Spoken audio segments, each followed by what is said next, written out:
Hey everyone, welcome to Comic Artist Pro Secrets. My name's Ethan Van Sciver. I'm a 27-year veteran of the failing. This might be it, guys. This might be the last year for the comic book industry. I might cut that out of my intro. I might no longer brag about having worked, in the comic book industry for 27 years. We might not make it to 28. It's just not it's not a thing anymore. Comic book industry just is not a thing anymore. So I'd say I formerly worked. Well, hold on a second now. It's possible that I could say, hey, because I'm still making comics. I'm still making Cyberfrog comics. So hell, 27-year veteran of the comic book industry, world's most charming and successful comic book industry, world's most charming, elegant, eloquent, and yet humble man. Great big Star Wars fan, trusted member of the media. It's important to, while the world is on fire outside, everyone, to maintain, your credentials as a trusted member of the media. It's important to remain humble, to remain down to earth, to remember that you are a man of the people. I think I've always done that. I've always remained myself. Haven't changed too much. It's good to see you guys. Let me see who's in the chat right now. We've got DJ Fox. He says, "You don't have to cut it because you are the industry." Oh, thank you so much. Poomspock says, you sound like a bird. You sound like a bird. Gus Tyler Bush says, "Happy birthday to Jack the King Kirby." Oh, that's right. It's Jack Kirby's birthday today, and I didn't get him nothing. I hope he's not too pissed off at me. Adam McGuire says, "Hey, Ethan, how is Cyberfrog supposed to sound? For some reason, I feel like he would sound like an old lady that had throat cancer." Why would you say that? Cyberfrog doesn't sound like that. Cyberfrog just sounds like a Philly dude. He's just like, "Hey, what's up? What's up there?" That's Cyberfrog. It'll be great, when we actually get a voice attached to Cyberfrog, so that that kind of question goes away. You kind of had like, you had to wonder what Peter Parker sounded like until endless voice actors all kind of came across with the same kind of thing. And now you know how Peter Parker sounds. So the same thing's going to have to happen to Cyberfrog. Gaming or what? TM says, "Go buy yourself a pie." Okay. Thanks, Gaming or what? I appreciate that. $10. Nice of you. And Granty's Nut says, "Hail, Ethan, DM'd you on Twitter with an item that may interest you." Really? Let me check. Let me see what that could be.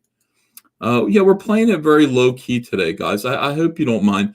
I've just had one of these days where I'm scrambling to get work done, and not a lot of. Let me see. Grant these nuts. Well, grant these nuts. I don't know what. I don't know what. Oh, here it is. Let me see here. Oh, look at you. Okay, hold on a second. I hope you don't mind if I open this in a new tab and maybe show people. Let me see. Make sure that you. Yeah. Well. Okay. It looks like you found something that. You found a very, very special comic. Let me share the screen here. Okay. So wow, this is the only Cyberfrog related comic book that I've never owned and I've never actually seen before, and it looks like you found it. This is incredible. This is the Hull of Heroes #0 team up variant cover, I guess, because Matt Martin drew this and Trent Kanuga drew this, and I drew Salamandroid, even though he's colored green back there. Amazing, great job, congratulations. I like I said, I've never even seen that. If I saw that on eBay, I would certainly snatch it up. But good for you. I guess. That answers another one of my questions, because I didn't even know if that really did exist. But I guess it did. They did actually make it. Sartikon DM says, "Kick his ass and take it."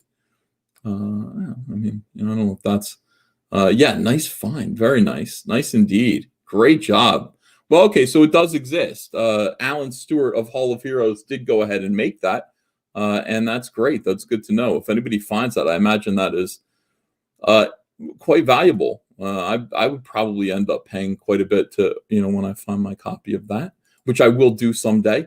Right now, Cyberfrog 2 Wreck Planet is doing pretty great. It's at $1,075,848. people are backing this, especially since just recently I went ahead and just offered like a pretty nice update. This is the first 6 pages lettered. So if people want to actually sit and read Cyberfrog Wrecked Planet, the first 6 pages are here. And there are some people who don't want the spoilers. So I think you've seen the artwork. I'm not going to go through and read the stuff to ruin it for people who don't want to see that, don't want to know any of the dialogue or anything that's being said here.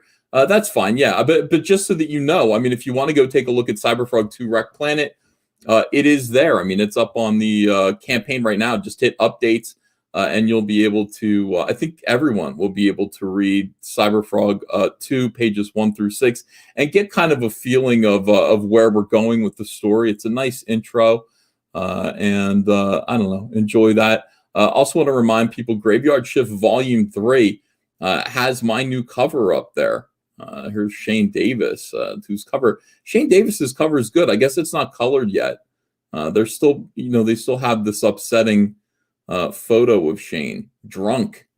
They still have this drunken, upsetting photo of Shane up here rather than, putting his cover up. But here's my cover. Now I'm being shafted here. Look, here we have Shane Davis. He's got 15 sold. It says that I have 9, but John Malin took down. Okay, look, it used to be my stupid photograph up there, but he wanted to replace my photograph with a picture of my cover. And I think I had sold like 53 copies of the book. And then, John tried to replace it with a picture of my cover itself, and ended up he had to kind of, I don't know, he had to start over again. So now it says only 9 copies are claimed, and I look like a great big loser. I'm not accustomed to looking like a great big loser, John Malin. This is very, very frustrating for me. If you have in fact the variant cover, my variant cover for Graveyard Shift 3, I'd really like it if you did. Let me see if it's up here.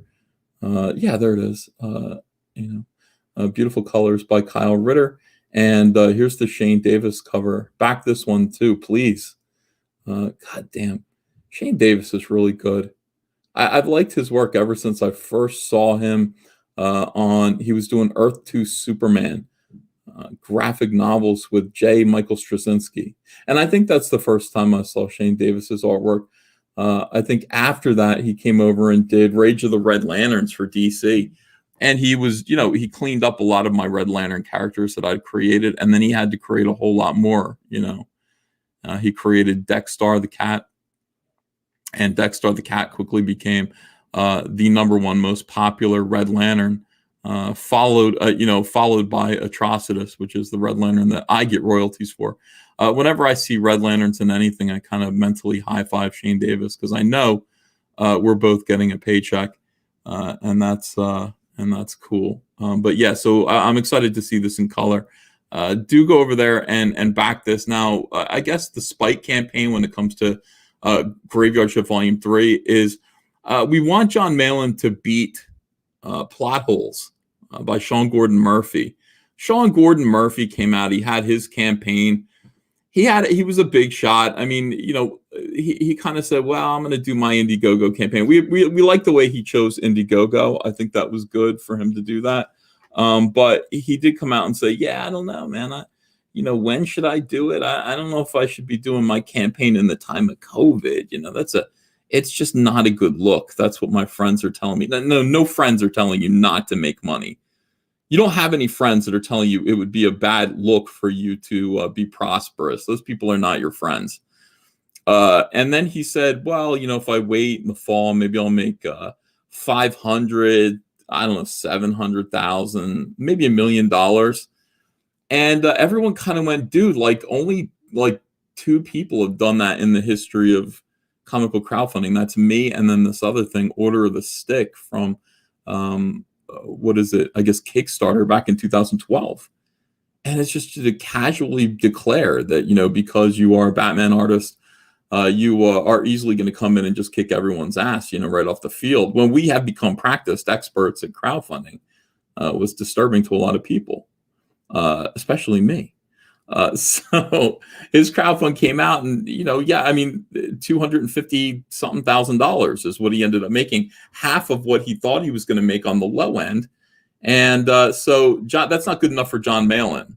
John Malin says, no, I want to beat him, because something interesting is starting to happen. I don't know if you've noticed, but YouTube is kind of crowding up with comic book professionals and people who formerly wouldn't have taken the time to be on YouTube. They said YouTube is full of Nazis and weirdos, and it's where the alt-right is. It's where conservatives are. So we don't use YouTube. And then also the idea of crowdfunding comics. Ew, like maybe for charity, but like there's no way that we're gonna. And I and Zach and John Malin and a bunch of us just kind of said, no, this is the future. Crowdfunding your comic books is going to be what we all have to do, because it's looking like it's trending towards complete collapse when it comes to the direct market. The mainstream comic book industry is trending towards complete collapse. So, if there isn't a comic book publisher to publish you, if there isn't a distributor to distribute you, if there aren't enough comic book stores to, carry your product and sell it, it's looking like the future is trending more towards direct-to-consumer sales. And most people, I think, are starting to see that this is the case. And most people are starting to realize that direct-to-consumer is the future. I keep hearing that phrase over and over again. Direct-to-consumer, more people are using it, and more people are making that a plan for themselves. So we got out there ahead of all of these guys. And now you're seeing that, comic skaters, first-time comic skaters can really come out of the gate and do well, and do very well. I mean, John Malin making $205,000 in something like 35 days is impressive. Obviously, the Cyberfrog campaigns are just like, I don't know. I mean, these are planet-crushing, incredible campaigns that can't be topped. I mean, they haven't been topped yet.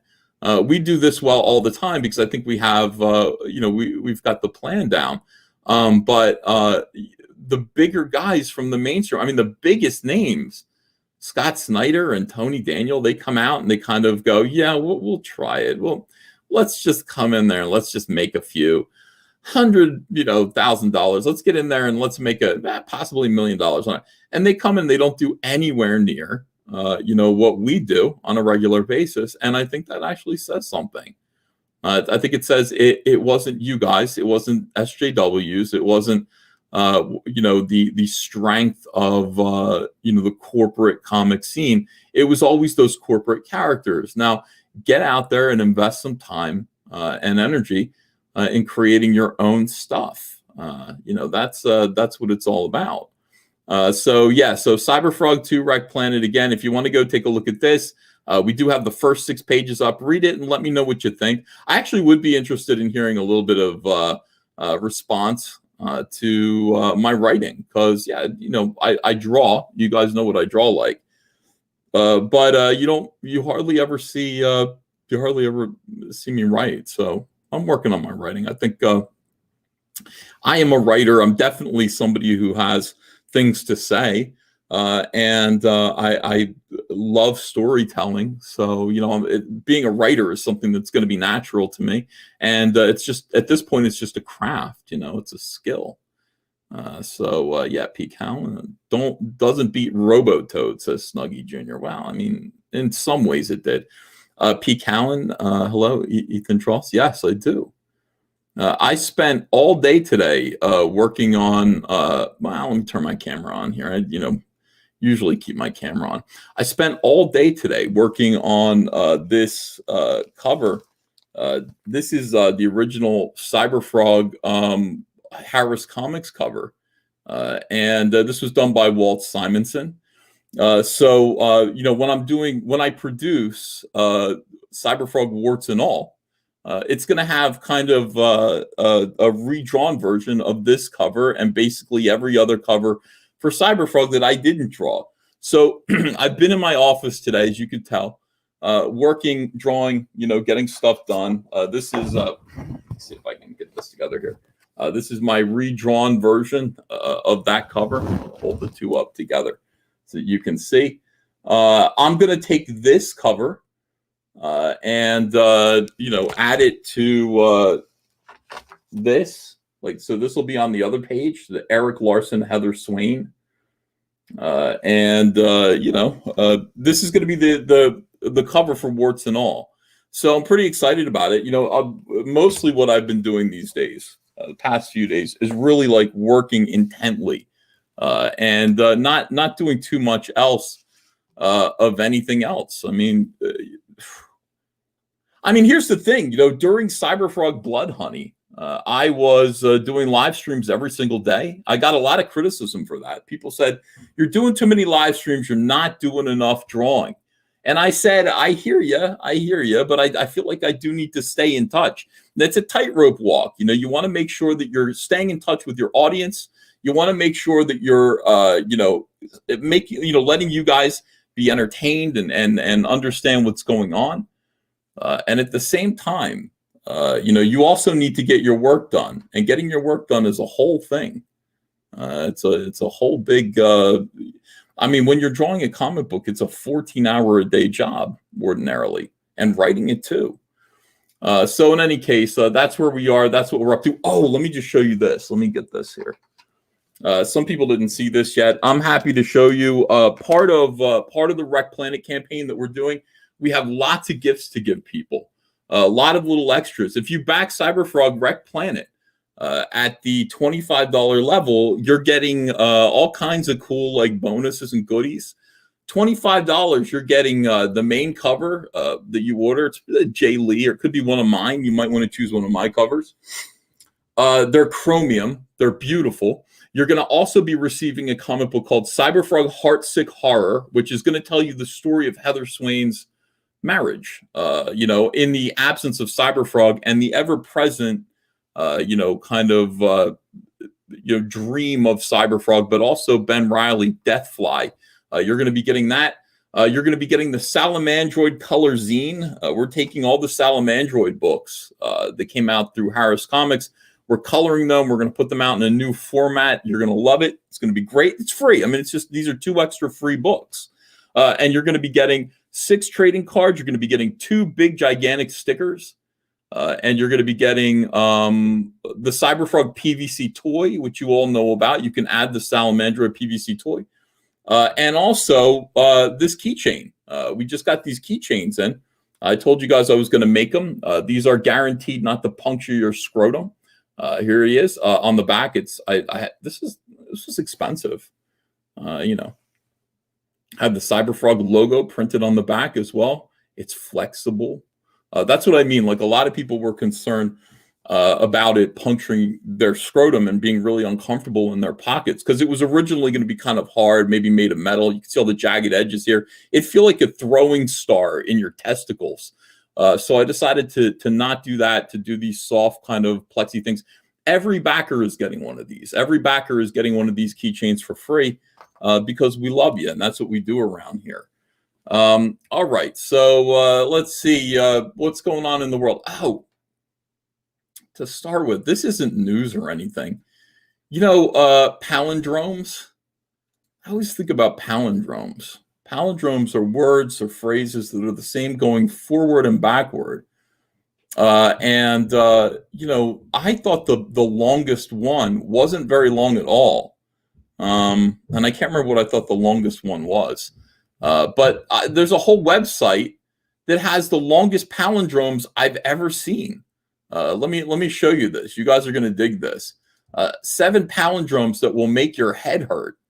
Okay, race car, obviously. Those of you who didn't, know this, the word race car is the same going forward and backward. Racist is not, bigot is race car. Race war is not the same going forwards and backwards. It's not. So that was, get that out of your head. It's race car. All right. Damn it, I'm mad. You didn't know this, but damn it, I'm mad is the same way going forward and backward. Look at this. Damn it, I'm mad. Damn it, I'm mad. Who knew that? I didn't know that. I say, damn it, I'm mad all the time.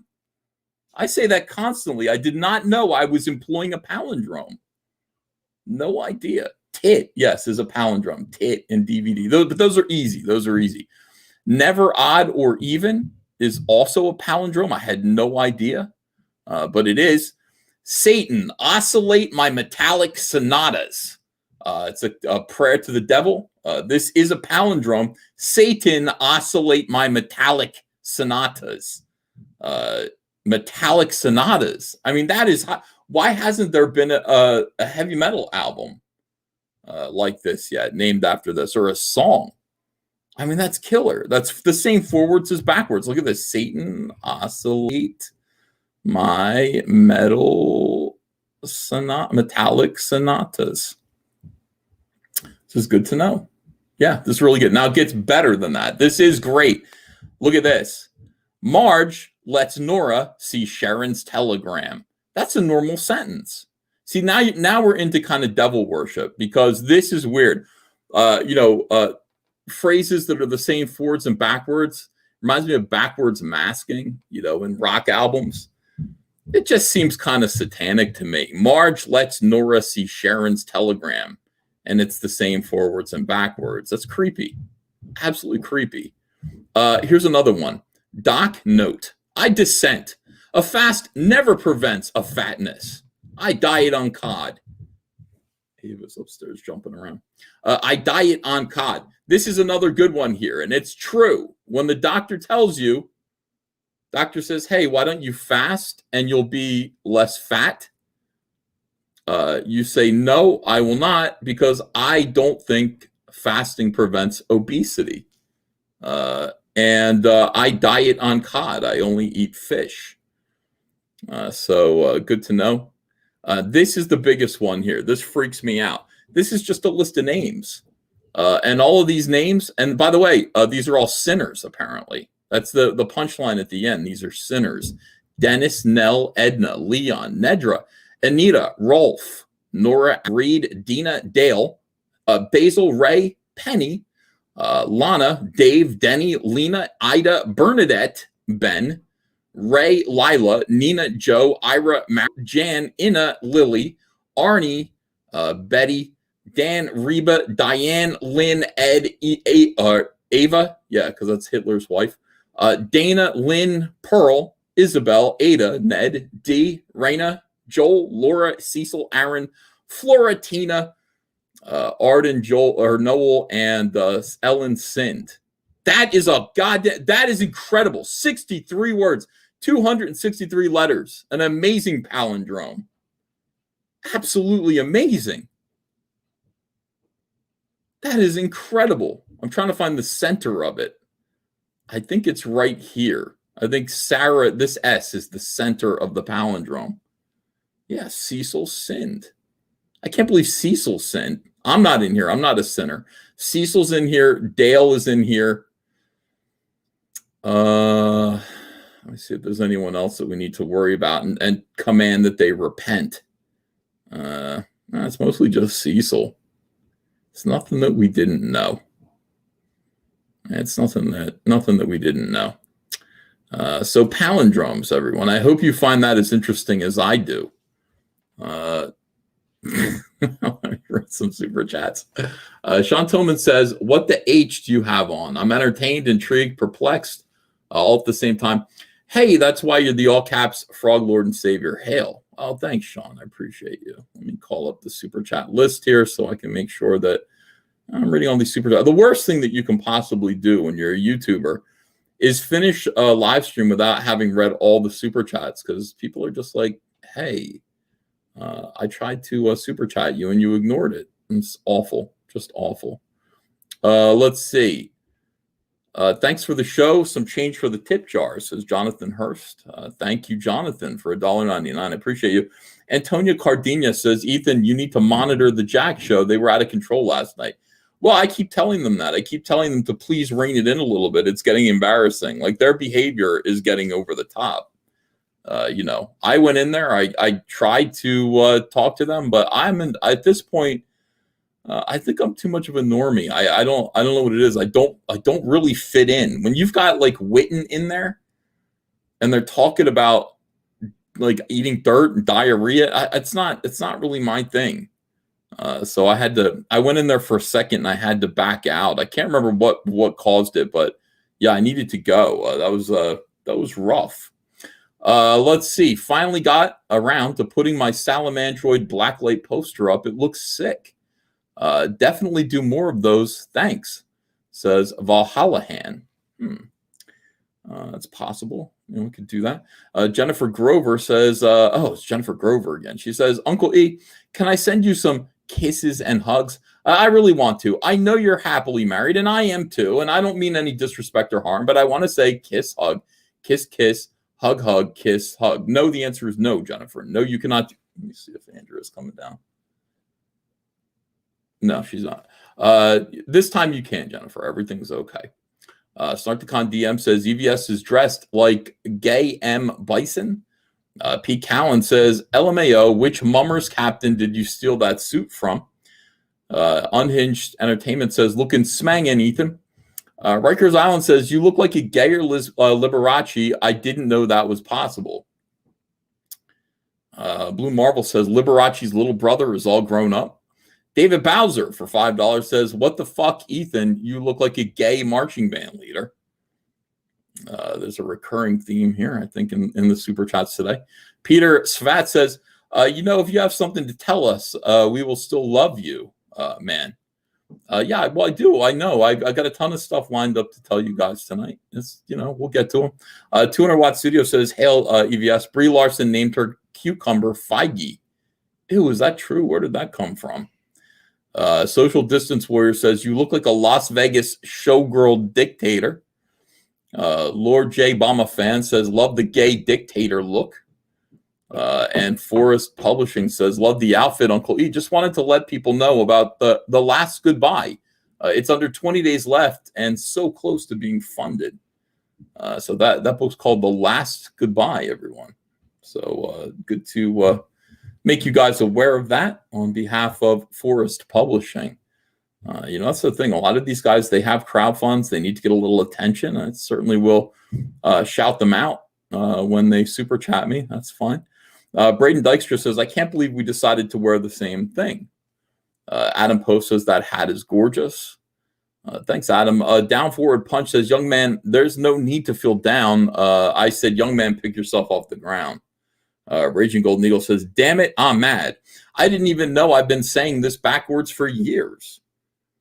So, we're learning a lot of things together tonight. Let's see here. Hi, everyone. Hi, a lot of people coming in now. We got 1,300 people on a Friday night. I want to welcome you all to Comic Artist Pro Secrets. My name's Ethan Van Sciver. Welcome.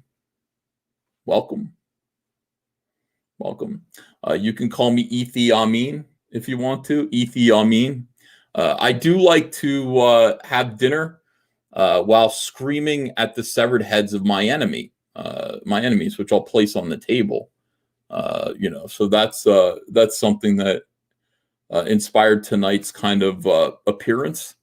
Ethi Amin. That is my new name. Okay, let's go on and check out what's going on in the world of stupid entertainment and disgusting SJWs. And I refuse. Hold on a second. Let me back this up. Share screen.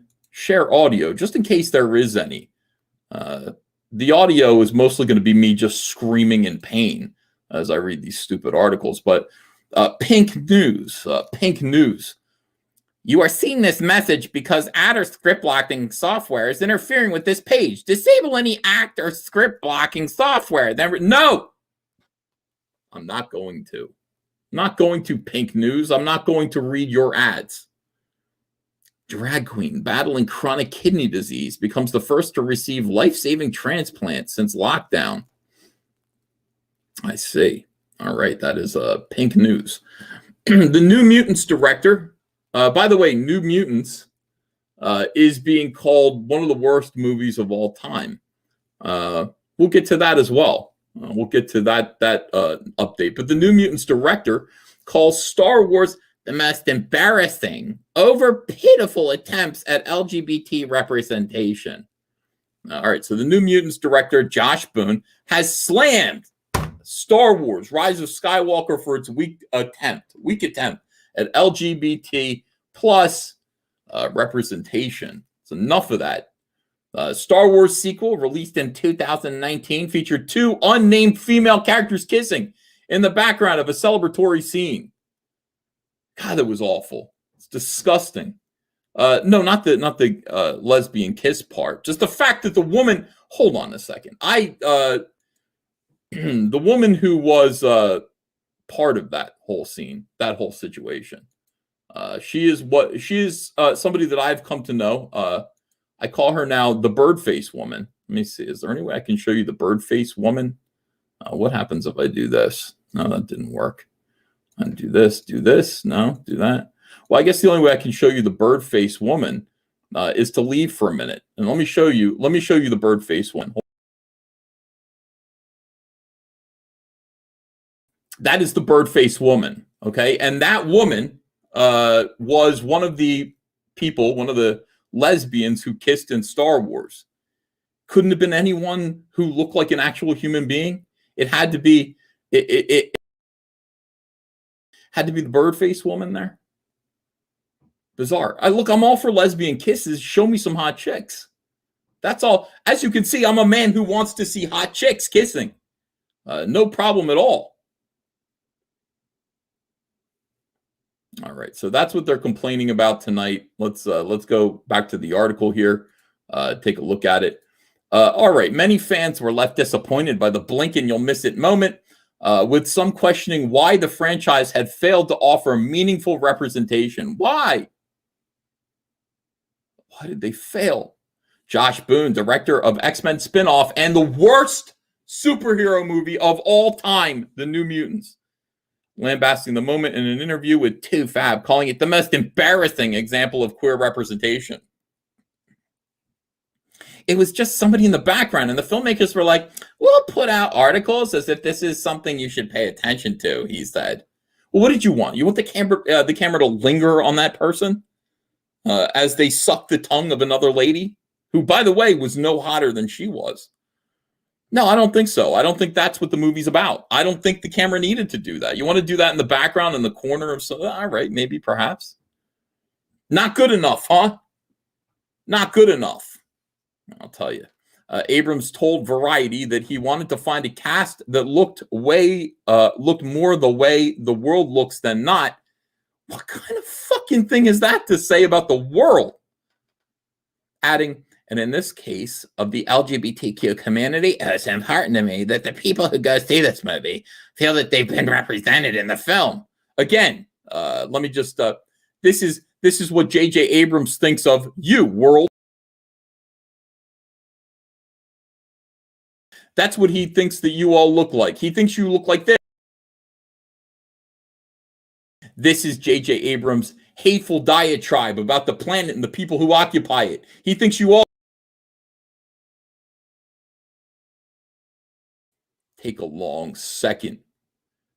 Take a long second to adjust yourself, your souls, to the face of the bird lady.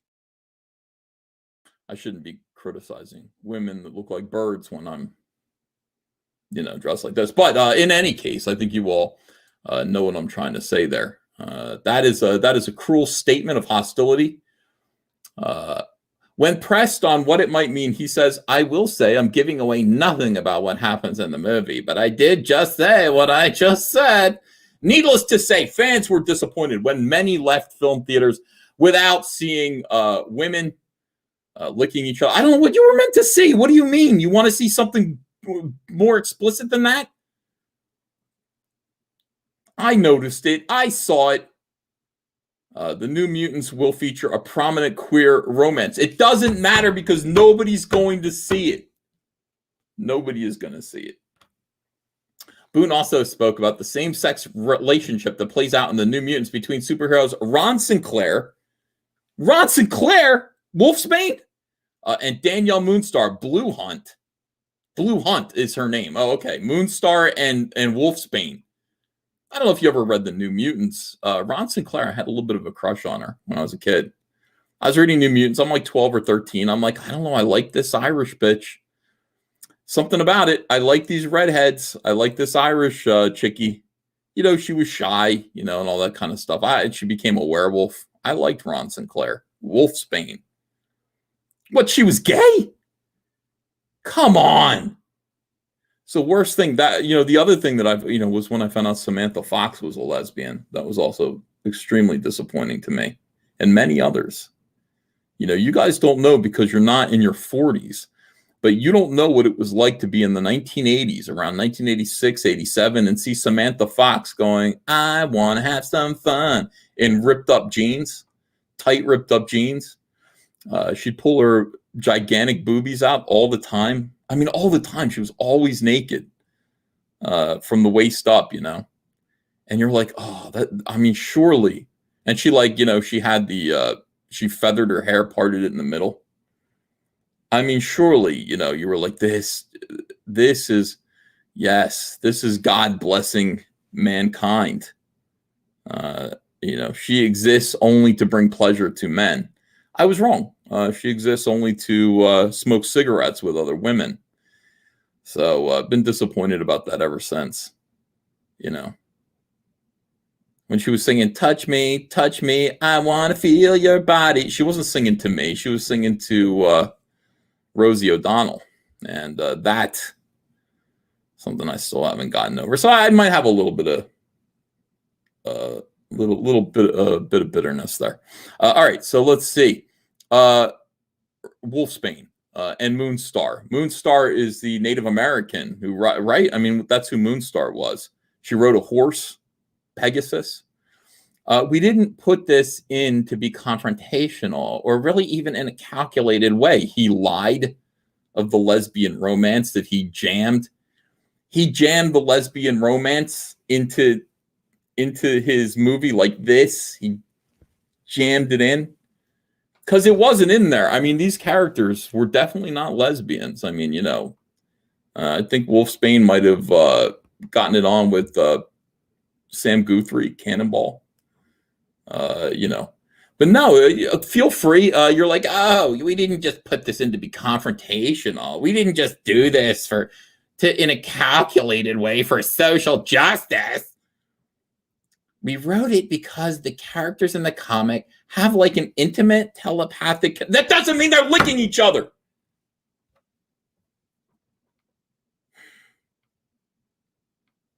You can have an intimate telepathic connection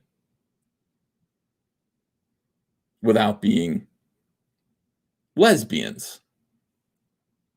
You know who else had an intimate telepathic connection? The kid from The Shining and the black guy who ended up getting an axe in the chest. They were not gay together. Thank God. That would have been really bad. You know, we don't want to. But I mean, look, you can have an intimate psychic relationship. You care about each other. You know, you let them know like what's up with the hotel, and these are just images from the past that can't hurt you. And it doesn't mean that there's anything. Yes, Scatman Crothers. And who was the kid? What's his name again? There were no ghosts in that movie. There's no ghosts, just gay sex. All right. I'm just saying, my point is this. We wrote it because the characters in the comic have like an intimate telepathic connection. That's the worst possible thing.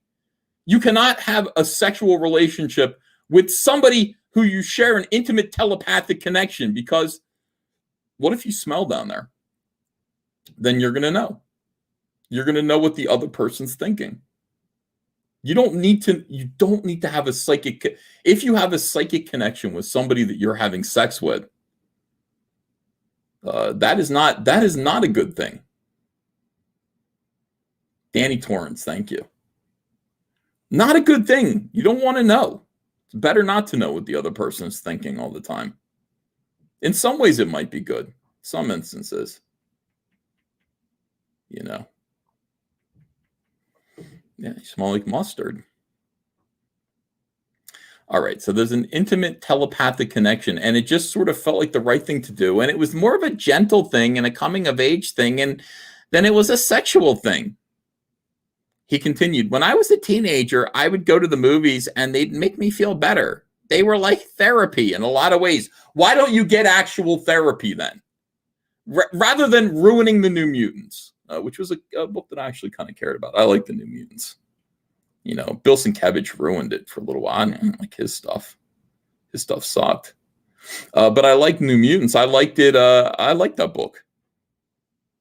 You know, it was good. These people think that, like, the world, these people think entertainment is their therapy. Can you not? Can you go get therapy and then make entertainment?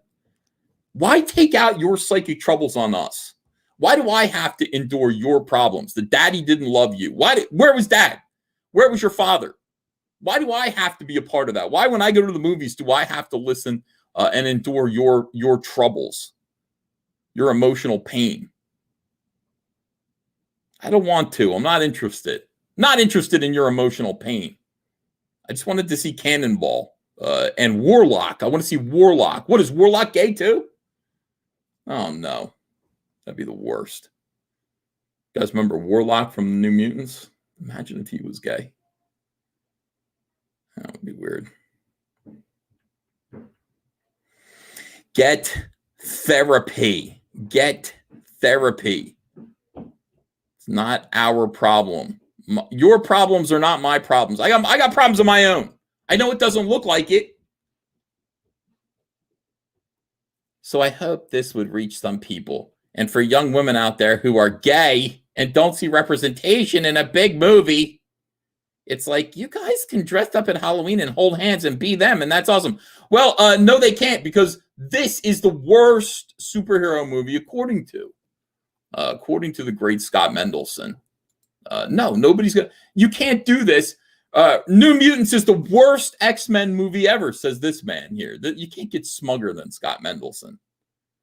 This guy is the smuggest. You know, I used to be against Scott Mendelson, but now I'm kind of coming around. I like Scott Mendelson. You know, he says what he needs to say. He covers the film industry, but he covers it with his own feces and urine. This guy is, look at his face. And by the way, this is a better picture than his old picture. His old picture was absolutely diabolical. Hold on, let me see if I can find that. His old picture was worse than this. It's terrible. It's creepy. I told him personally, I said, Scott, your picture is scaring old people. Let me see. It's got to be up here on Twitter somewhere. Scott Mendelson is also the name of a power lifter. So this guy's getting, oh, here it is, here. Yeah, I don't, you know. When you see this, you're going to understand. Holy cow. I knew I should have gone into powerlifting. All right. So this is Scott Mendelson's, when he used to write articles, his picture of himself used to look like this. Okay. So he'd come across, this is the face he was sending out to the world.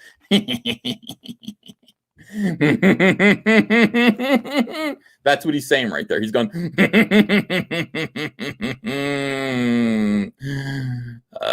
do my reviews make you tingle? Do they make you tingle? So I said to him, I said, Scott, your picture is creepy as hell, and you need to adjust it. And he did. I mean, he, you know, God bless him. He adjusted it to this, which is only slightly better. You know, it's still smug, but it's not, it's not creepy as hell. But anyway, he says New Mutants is the worst X-Men movie ever. I don't know if I need to read all this, but yeah, rumor has it, you know, this movie has been finished for like 3 years, and they just didn't release it. Fox and now Disney's groundbreaking, if inconsistent, X-Men franchise deserved a better send-off than this nothing burger of a movie. Nothing burger. I'm hearing a lot of that phrase. I'm hearing nothing burger a lot lately. Everything is a nothing burger. It's because it's a political season, you know. Yeah, in the United States, we're about to choose a new president. And so a lot of scandals happen, and people say, that was a nothing burger. That was nothing.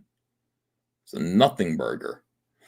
No, I'm not going to lecture you about attending movie theaters since we're all adults, but I will note that I saw this at a drive-in late last night, and that Disney is reporting that the film earned $750,000 in preview screenings, even noting 62% nationwide capacity.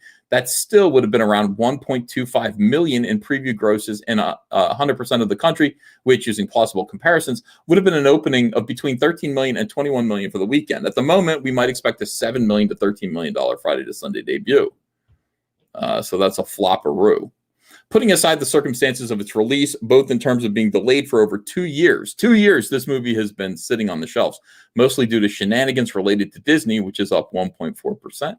Buying Fox in mid-2019 and being the first major studio release dropped into a nationwide theatrical release after months of pandemic-related theater.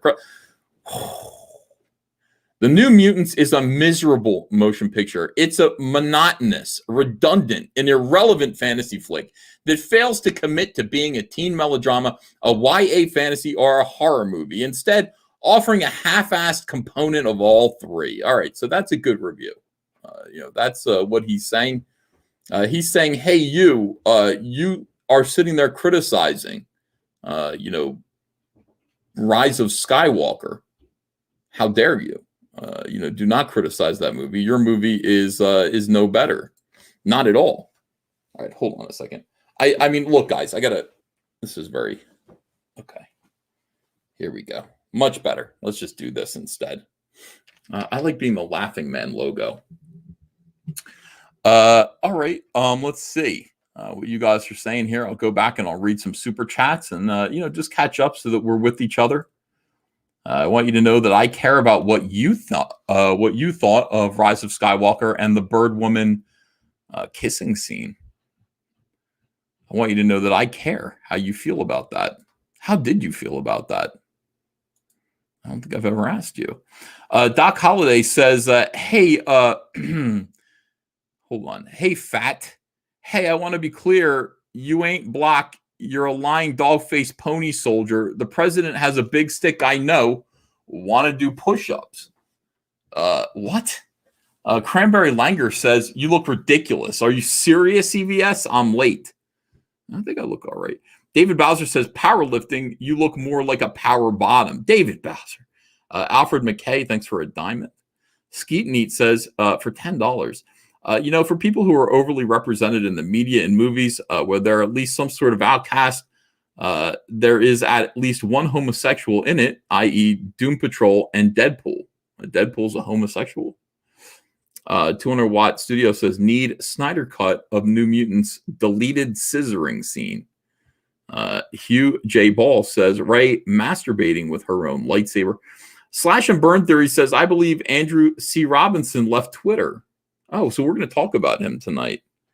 Locust Mortis says, Ron was Scottish and straight. That's right. Scottish. That's what she was. I thought she was Irish because she's a redhead.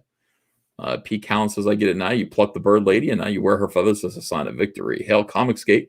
Locust Mortis says, EVS looks like that gay eagle from the Muppets. He wasn't gay.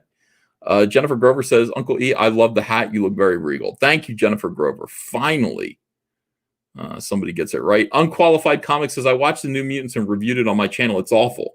They made Danny Moonstar and Ron Sinclair gay for each other. Trash movie. Well, you're going to see more of that. That is just the beginning of all of this. Nerdy Girl Creates says, why is EVS dressed like Liberace? Timothy W. Haskins says, I like to see chicks kissing and dueling tongues. Does that put me in violation of SJW rules and get me canceled? No, there's sometimes that's okay. P. Callan says 1, 2, cha-cha-cha, 3, 4, cha-cha-cha will be our marching theme while our General E swivels his hips. The Duke of Darkness says the Duke extols the giant chicken. Slimer Snarf says, I think you're using the mic on your earphones. Do I sound weird? Is the volume okay? I'm pretty sure that I'm normal. Let me see here just to make sure. Audio, yeah, no, I'm fine, guys. And the thing about it is that if I were, you guys would be complaining by now. I'm sure about that. Let me see. I could turn the gain up or down and turn the gain up. Yeah, people are saying I sound good. So, what can I tell you? I'm right.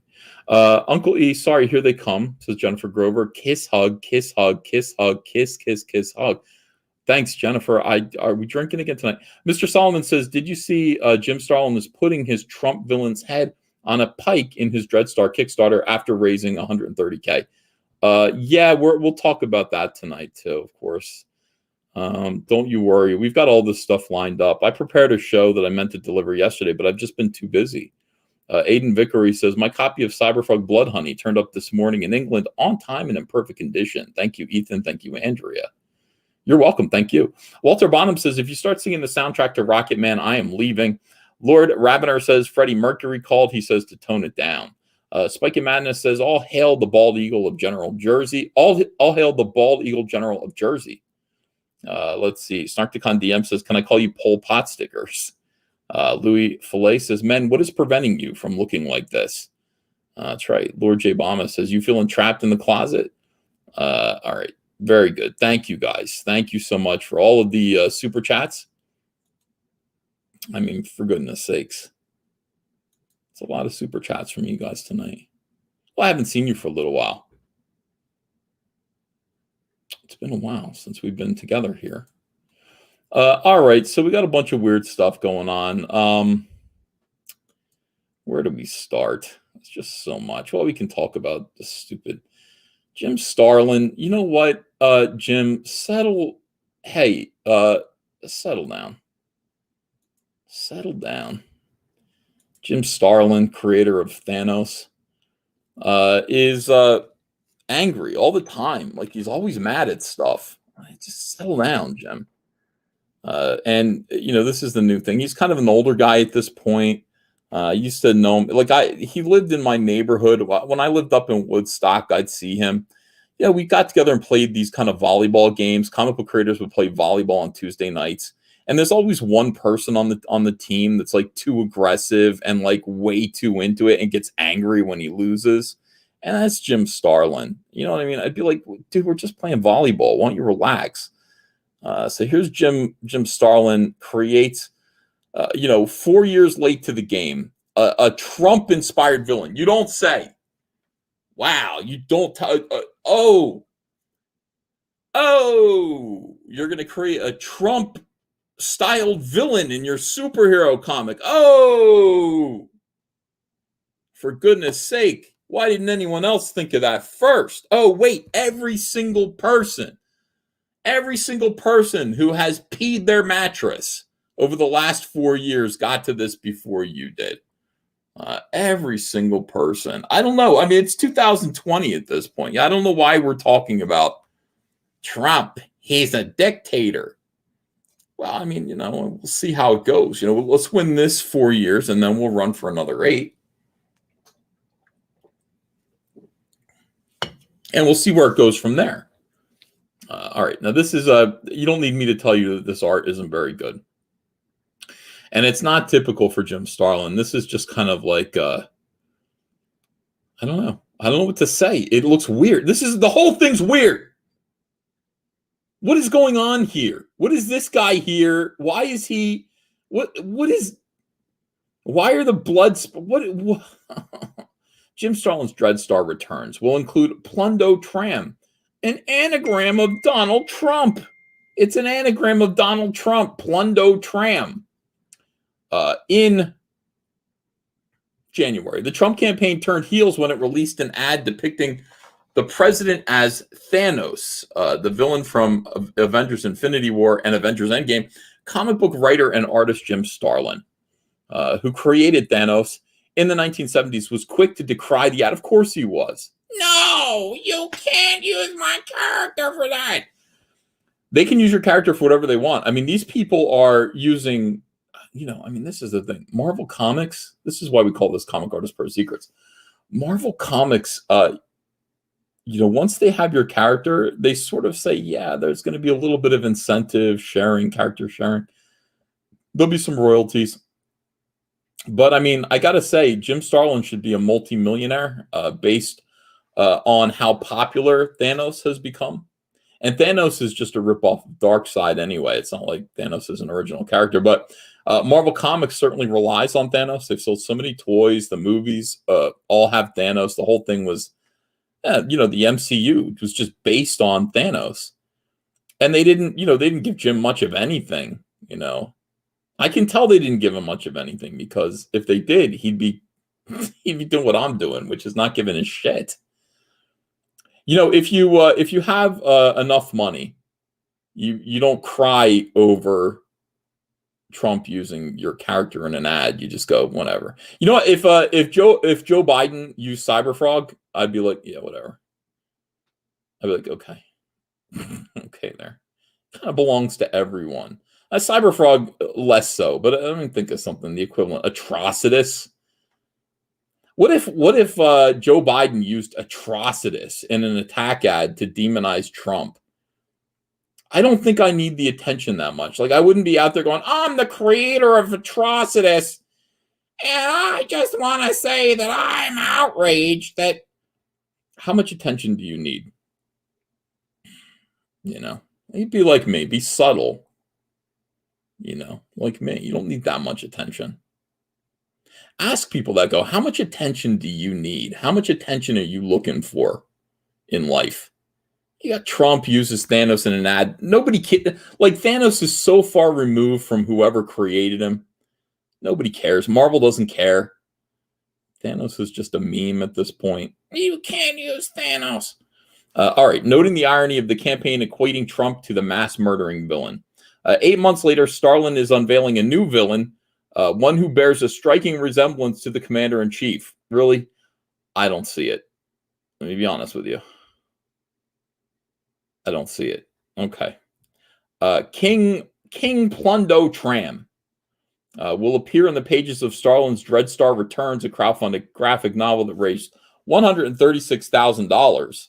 It marks the creator's return to the Dreadstar mythos for the first time in 30 years. You understand, guys, the guy that created Thanos is raising $136,000 on his comic book. And that's a big deal. He gets on Kickstarter. He raises up. That's the guy that created Thanos. In the meantime, John Malin, $205,000 for Graveyard Shift Volume 3. Characters that, they're brand new. John Malin's just created them. They've only been in 2 books prior to this. It's like Dan Fraga, $186,199 for Black Flag. Dan Fraga didn't create Thanos. He did create Gorilla, He did create the Black Flag characters. That's good. Sniper. This is why Comicsgate just kicks ass. Just utterly kick ass. And Cyberfrog 2 Wreck Planet, of course, also has raised quite a bit of money. Thank you guys for that. Thank you guys. Thank you for supporting Cyberfrog Wrecked Planet. I appreciate you guys. What if it didn't do that well? What if it had done that well and people would be like, ha, ha, ha, ha, you're a big loser? That would have sucked. So thank you guys for supporting this book. In any case, $136,000. And what do you use it for? You use it to cry about Trump. Marks the creator's return to the Dreadstar mythos for the first time in 30 years. It's aiming to launch later this year. Okay, like most everybody else, at the beginning, I was giving Trump the benefit of the doubt. Like most everyone else, nobody did. Except for me. Nobody gave Trump the benefit of a doubt at the beginning. You guys were already talking about how people were going to have to die. A lot of people are going to have to get their asses kicked over this. You can't run up on us like you did in the 1960s. A lot of people are going to get their asses whipped over this election, we were told. We were told blood is going to run in the streets. We were told all kinds of soy-based things. We were told this is the direct threat on my existence. Nobody's given Trump the benefit of a doubt. People had decided he was a racist already. Suddenly, the minute he is, running for president, he is the biggest racist anybody's ever seen. I never heard that about Trump before. Nobody told Trump he was a racist when he was on TV every single day, all the time. But no, suddenly, yeah. Everybody's rewriting history in real time. giving him the benefit of a doubt. We thought, let's let him do his thing. No, you thought the world was going to end. Everybody thought the world was going to end. Brought to you by the idiots of the Democratic Party. We've given the presidency to a madman incompetent. That is not giving someone the benefit of a doubt. Not at all. Not at all. Comics creator already had major issues with the president due to policies such as separating children from their parents at the U.S. border. Then the endgame ad arrived, adding further impetus to introduce Plundo Tram, which is, again, they let us know, an anagram of Donald Trump. When COVID-19 ravaged the country, Starlin was unimpressed by Trump's response. So he tweaked the character even further. What response were you looking for? Looking for a song, stage play? Like, what were you looking for him to do? He closed down Europe. It's like, I don't know what else you can do except say, Europe can't come in here anymore. And that was a big deal. That was like, oh, how could you be so reactionary? He says, I actually went back to rewrite the script around those pages because King Plundo Tram wasn't quite as despicable as I wanted him to be. I went back and got worse with it. All right, so let's I wanted to go back. He didn't express my penisless anger as much as I wanted. I had to go back and rewrite his dialogue to make myself have an even more cathartic experience in my comic book. I have to make him even more evil. The graphic novel includes a drawing of King Plundo Tram's head on a pike, an image that is reminiscent of 2017's photo shoot of comic Kathy Griffin. She's not doing so well. Saw a picture of Kathy Griffin. I mean, my God, dude. She looks like one of the zombies from Walking Dead. She's only like 50 years old. Absolutely terrible. Yeah, remember when she did that? Like these people, they lose your mind. Just relax, everyone. Just chill.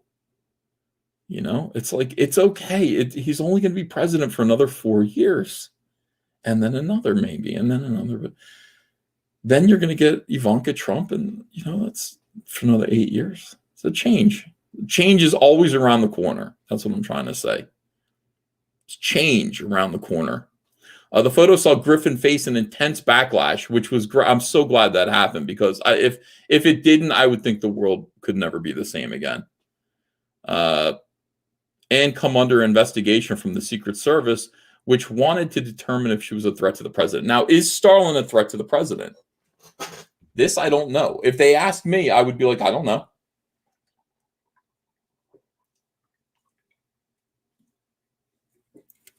And then I'd sip iced tea like Kermit the Frog.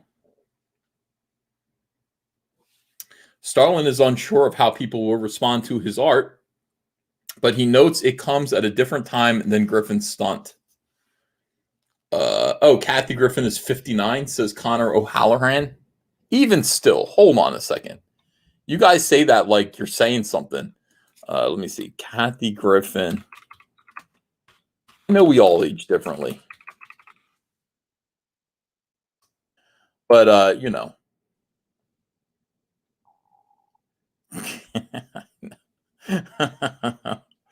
Let me find another 59-year-old to just contrast this against. And I'm not even trying hard. It's not like I'm like, oh, let me find the worst picture. No, I'm being fair.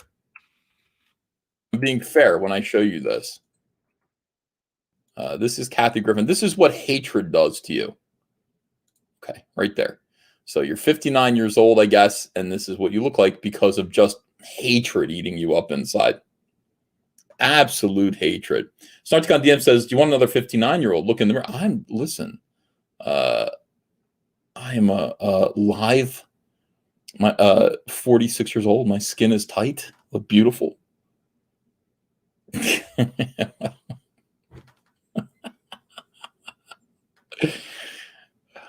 You let it just eat your face off. She looks like Jason Fabok's Joker. Not unlike that. Like, if I were going to draw the Joker, if I were Jason Fabok and I was drawing the Joker, I would use Kathy Griffin's face as like photo reference. Like this is like great stuff in here. Like if you're drawing something really horrible, this is great stuff. You got these nice like wrinkles and lines in here. You got the, if you picture that as white, and then you, I mean, this rictus of a face here could be the Joker. I don't know. I might be alone in that. All right. So he said it was his first 6 months. It's like he's fully aware. You know, the interesting thing about this is Jim Starlin's fully aware that Kathy Griffin did this and it didn't go over that well. But he's like, well, look, that was a while ago.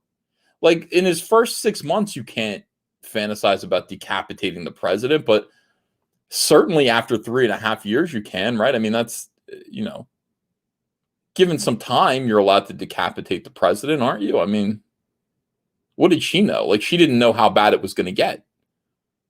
Now you can decapitate him, and it's a little bit more rational. It's reasonable.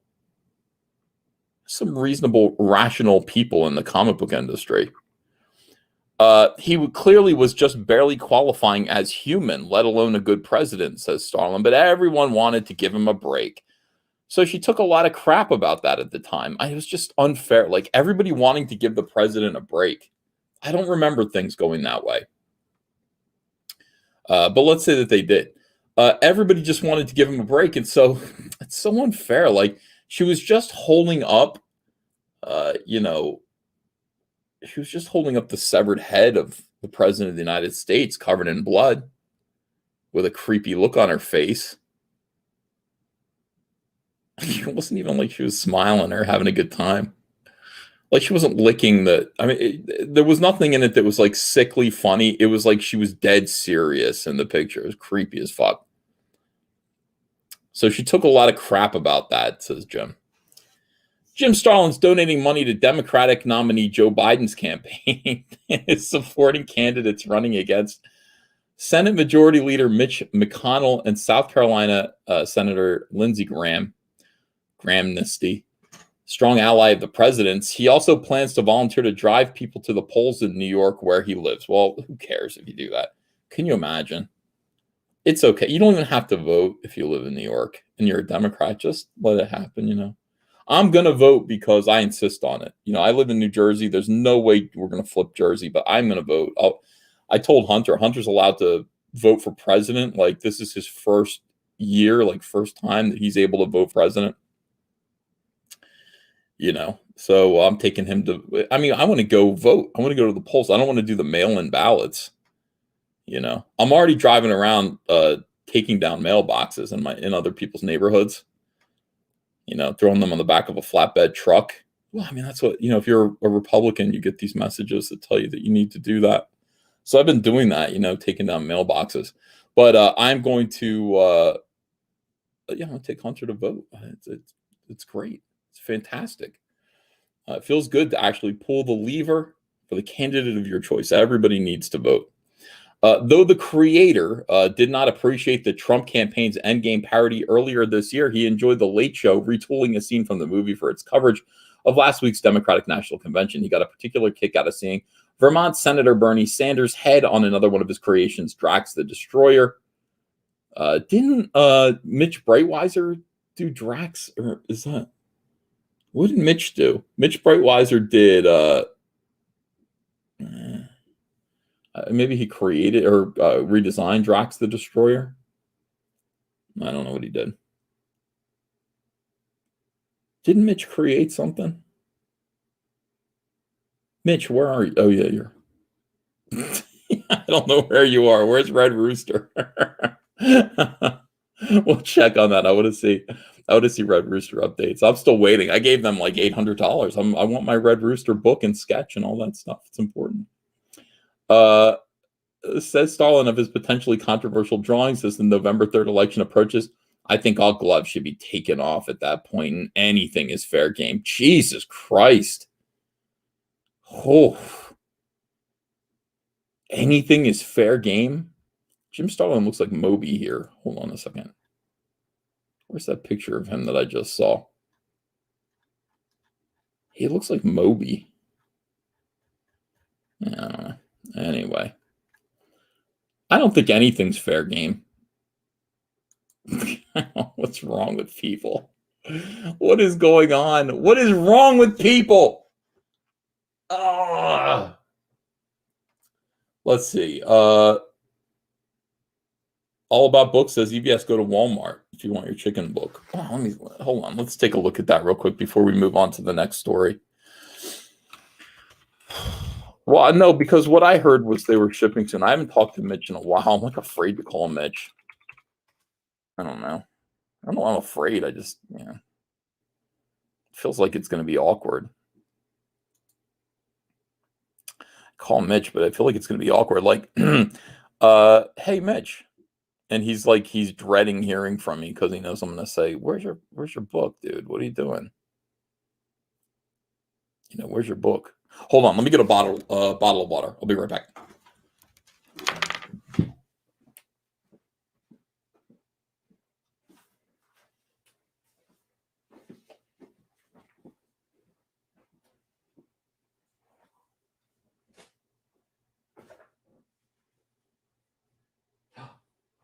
Oh, no. Little Toad, how'd you get in? Oh.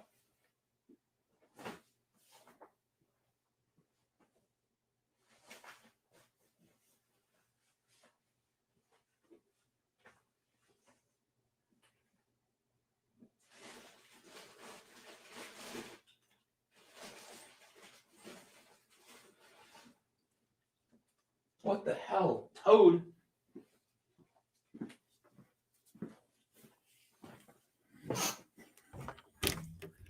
All right, hang on a second. A toad got into my office. Where'd you go? Come on out of there. Come on. Come on. Oh, poor thing.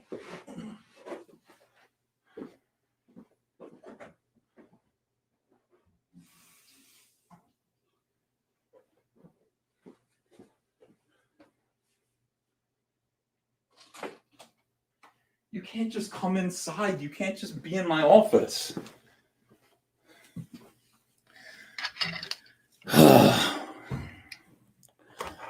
Sorry, guys. Yeah, I know. Let me get my headphones on. Yeah,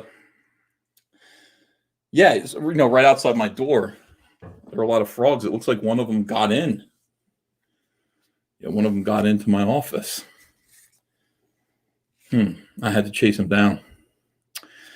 Come here. What are you doing, dummy? All right, let me just show you the toad real quick here. Look at him. Come on, dude. Little guy. All right, I got to take him outside. Hold on.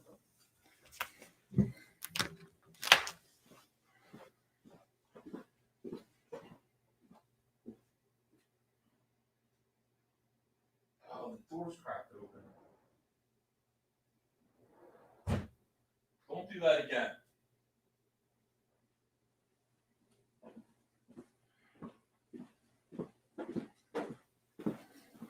All right.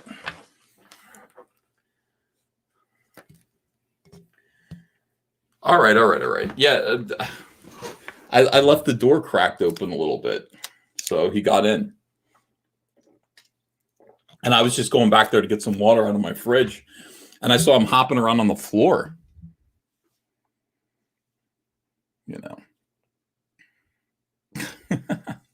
And he hopped right under my bookshelf, so I was like, shoot. Yeah. All right, we got him. Everything's okay. All right, where did we leave off? Okay, oh yeah, Red Rooster. Let's take a look at Red Rooster and see what's up with that. You guys could join me. Red Rooster. Red Rooster. Hold on, let me watch this.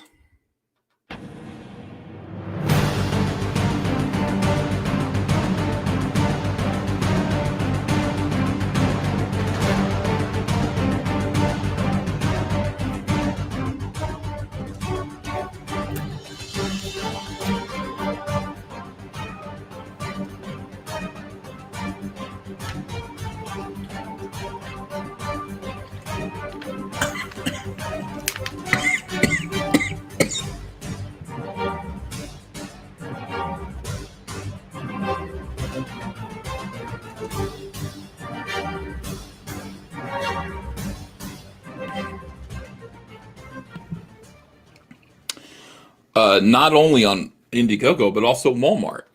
Also Walmart. Okay, so let's see here. Updates. July 14th, backers. June flew by, a couple weeks behind. I thought there was a newer update than this. This is a month and a half old. No, I don't have the COVID. I was coughing because I drank water and it went down the wrong. I'll drink water and it goes down the wrong pipe. June flew by. I'm a couple weeks behind on my monthly updates. Where's my rooster book? Where's my chicken book? It looks good. I mean, Mitch, it looks good. It's just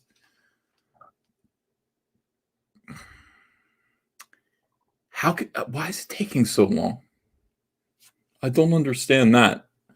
The great thing about Comicsgate is I have a lot of really good memories. It was 2018, and when I got canceled, and I'm sitting there talking to Zach. I'm talking to a lot of people. I'm talking to Mitch Breitweiser on the phone. I remember going back and forth. I guess my clearest memories of talking to Mitch were Andrea was collecting Van Sciver furniture, and so she would always ask me to go rent a U-Haul truck and drive down to somewhere on the Jersey Shore, something like that, pick up like a new table that she found or something and drive it home. So I would take that trip, and while I was driving, and this was like before Cyberfrog was funding, we were like planning on, doing this. We're making plans.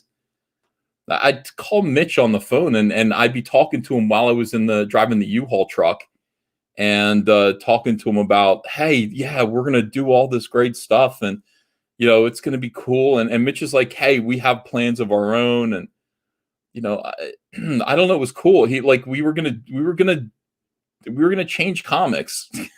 Like, I feel like what a disappointment. Red Rooster, and Jawbreakers, and Lone Star, and Cyberfrog, and so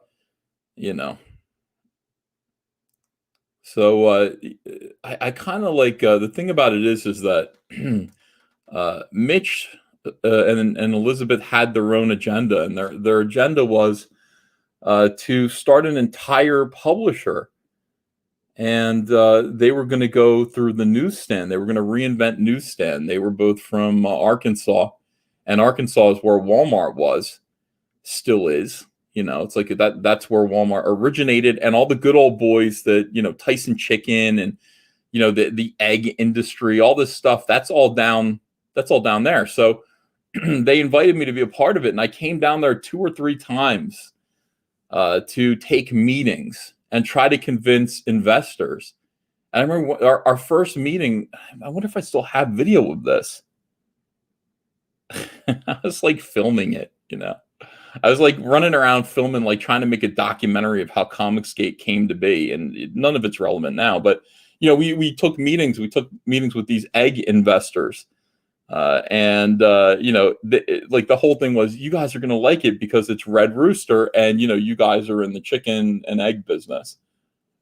That didn't go anywhere, and ultimately, we were just trying to build up to this meeting with Walmart, and this was the whole thing. Like, at the time I was kind of like, here's the thing. I was like, I don't know if this is the way to go. Like, when the comic book industry is kind of beginning to fall apart, and we were seeing it back then in 2018, like the instability of the comic book industry. DC and Marvel had already beaten us to Walmart. They already had their 100-page specials in there, and nobody was buying them. So, like, why would we be any different? Why we're gonna put unknown quantities? Like, at least they have Superman, Batman, and Spider-Man and all that stuff. Like, we're gonna put Red Rooster and Cyberfrog into Walmart, and it's gonna be different. Like, it doesn't seem like it's gonna be different. It just doesn't make sense. Like, what? This isn't. No, I don't think this is gonna work. And then on top of that, the compounded problem of returnability. Because you actually, you can put stuff in Walmart. Sure, you can put periodicals in Walmart. And by the way, that was never a problem. Like, we had these distributors who do newsstand. We took a meeting with them. and said, we're like, well, how can we, let us show you our books and we'll show you that, you should distribute us to Walmart, and they looked at us and said, it's done. Yeah, we don't, that's not a problem. Like you want us to distribute you to Walmart? We can do that. That's not hard. Anybody can do that. The problem is returnability. Like the problem is you have to understand, we're going to buy 100,000 copies of your books, and if they don't sell, you're going to have to take them back, and you're going to have to give the money back. You might not even make your money back, like the printing fees and stuff. So I thought that was weird. And then I didn't think it was weird. I thought it was fair. I understood the way that was going to go. But yeah, the whole thing was they were starting this company, and in order to be a part of it, like they wanted to own 50% of CyberFrog. They said no, it's all going up. The company owns CyberFrog and Red Rooster. The company owns them. We share. You're going to get 50% of Red Rooster, and we'll take 50% of CyberFrog. And I guess at that point, CyberFrog had just hit like $250,000 in funding, and I was just like, and they had they were at like 100,000. I was like, I don't think so. I don't. Just from the numbers, I have a pretty good feeling about my property, and I think your property is going to be.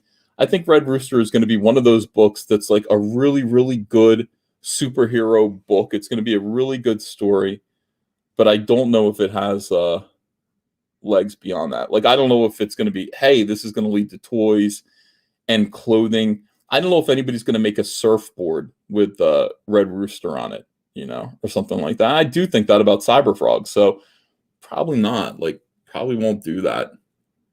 So backed away from the deal. And it came at like this weird time, like the worst thing ever. And this is why, Mitch used to come on the show all the time, and he stopped coming on the show because we had this real awkward thing happen where the guy who I don't know what you would call it, like the director of Allegiance Arts, like this manager who used to take us around to the meetings, he called me up and he really he became aware that I was unaware. The part of this deal was that they wanted 50% of CyberFrog. So he called me up and said, well, when are you going to sign the papers to give us your character?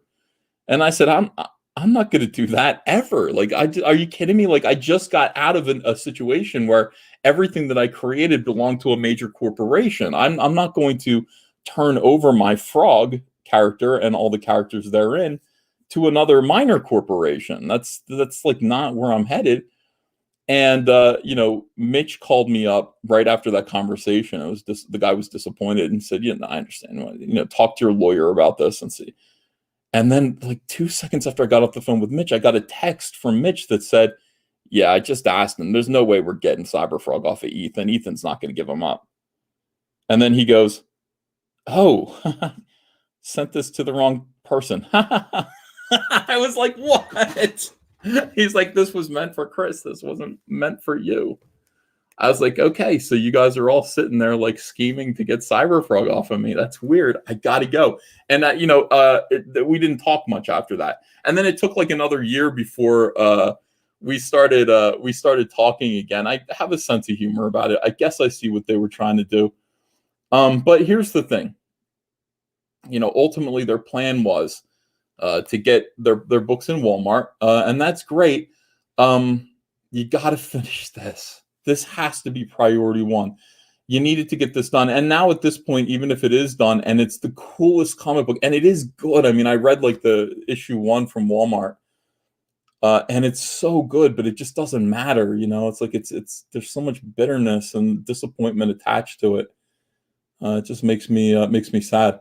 And I am curious about how the Walmart deal is going. And I'm not going to refund these guys. I mean, already I look at their comments section and it's like, refund right now. Where's my money? Refund it. Look at it, just angry, terrible, just absolutely pissed off backers. I don't know. If you don't have your customers, if your customers are that angry with you, you're in real trouble. Because Walmart could have worked or it could have not worked.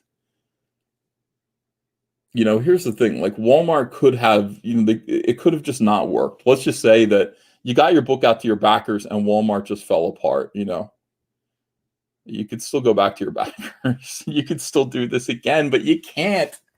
You can't when this is the situation. I'd be like, it's okay, come on back here and let's crowdfund Red Rooster 2. And look, you're just gonna do what I'm doing. You're gonna, understand where I'm going with Cyberfrog is all there needs to be. I hear from people all the time that are like, when are you gonna start a comic book company?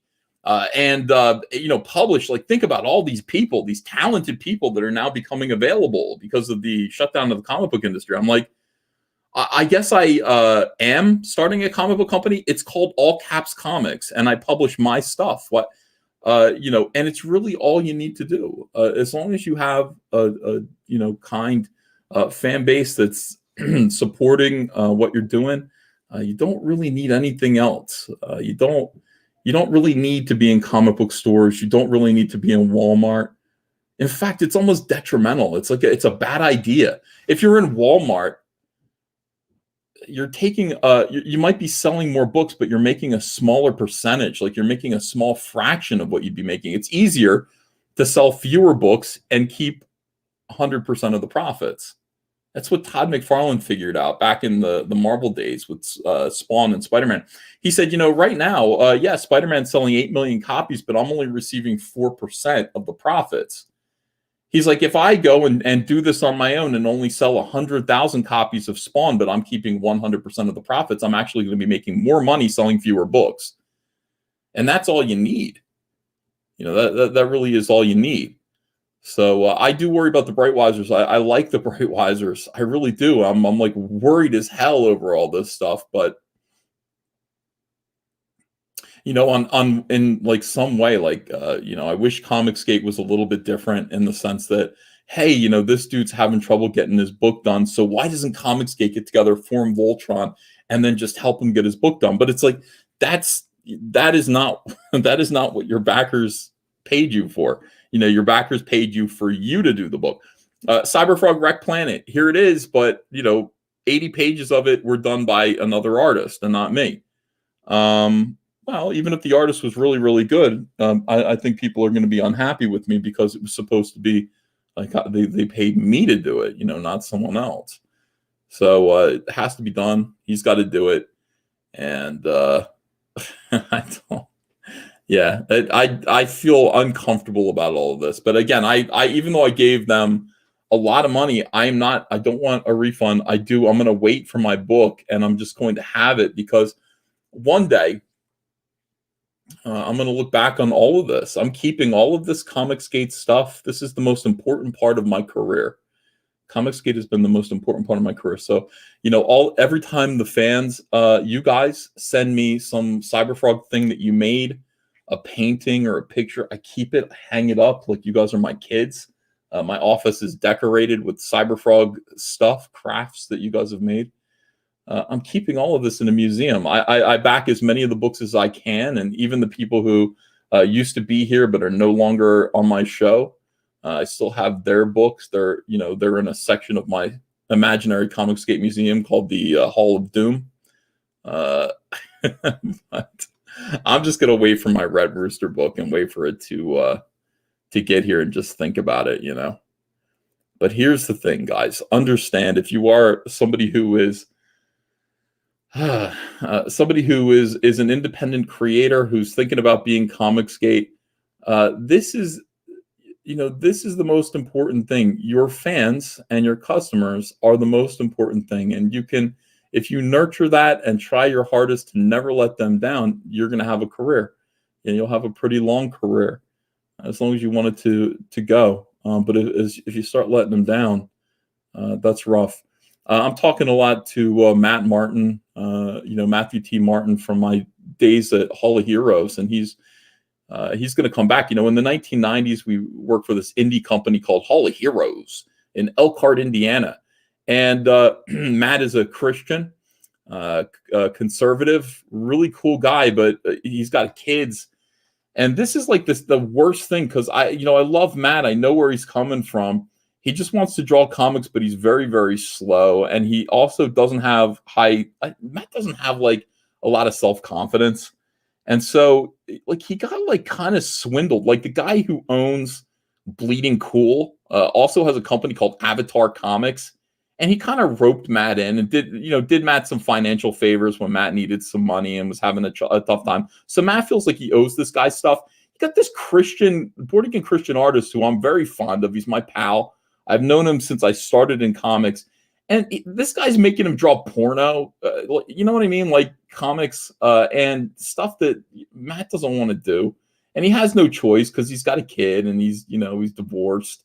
He's got full custody of his daughter.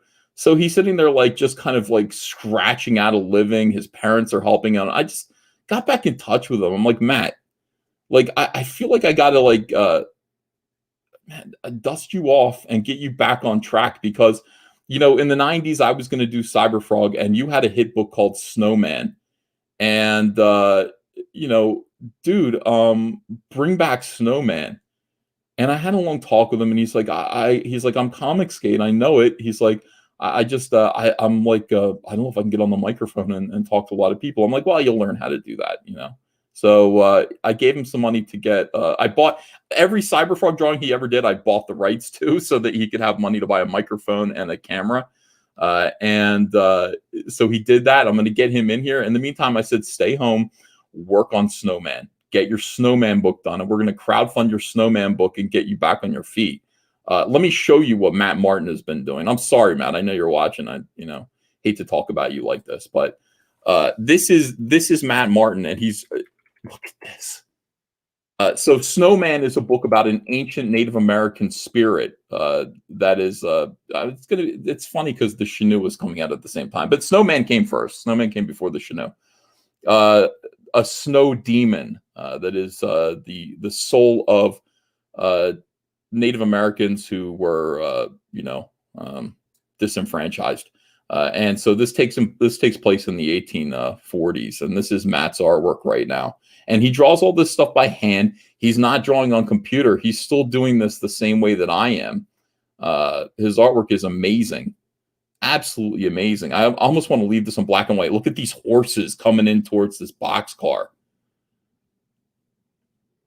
I mean, this is just beautiful, beautiful artwork because what I love about it is look how nicely, like, first of all, your eyes are drawn right to the boxcar. The trees in the background are very nicely rendered. These are all black silhouettes here. He understands foreground, background, midground. Look at these train tracks with snow chunks that have buckled the train tracks. They're coming up to the boxcar. He draws horses real well. It's a nice, he's drawn nice costumes from the period. This book looks great. And it's like, what can I tell you? It's almost like when you are scared, when you are actually like humbled by life, you do the best work of your career. And I think that's true because I always think about the Great Depression, and I think about people who were barely getting by in the 1930s. And what happened in the 1930s? In the 1930s, there was Popeye, Bugs Bunny, Tom and Jerry, Superman, the Fleischer Superman cartoons, Disney, Mickey Mouse, Snow White. Some of the best work was created from hunger and fear and uncertain times. And that's why I'm excited about this for Matt. I'm excited because Matt isn't spoiled.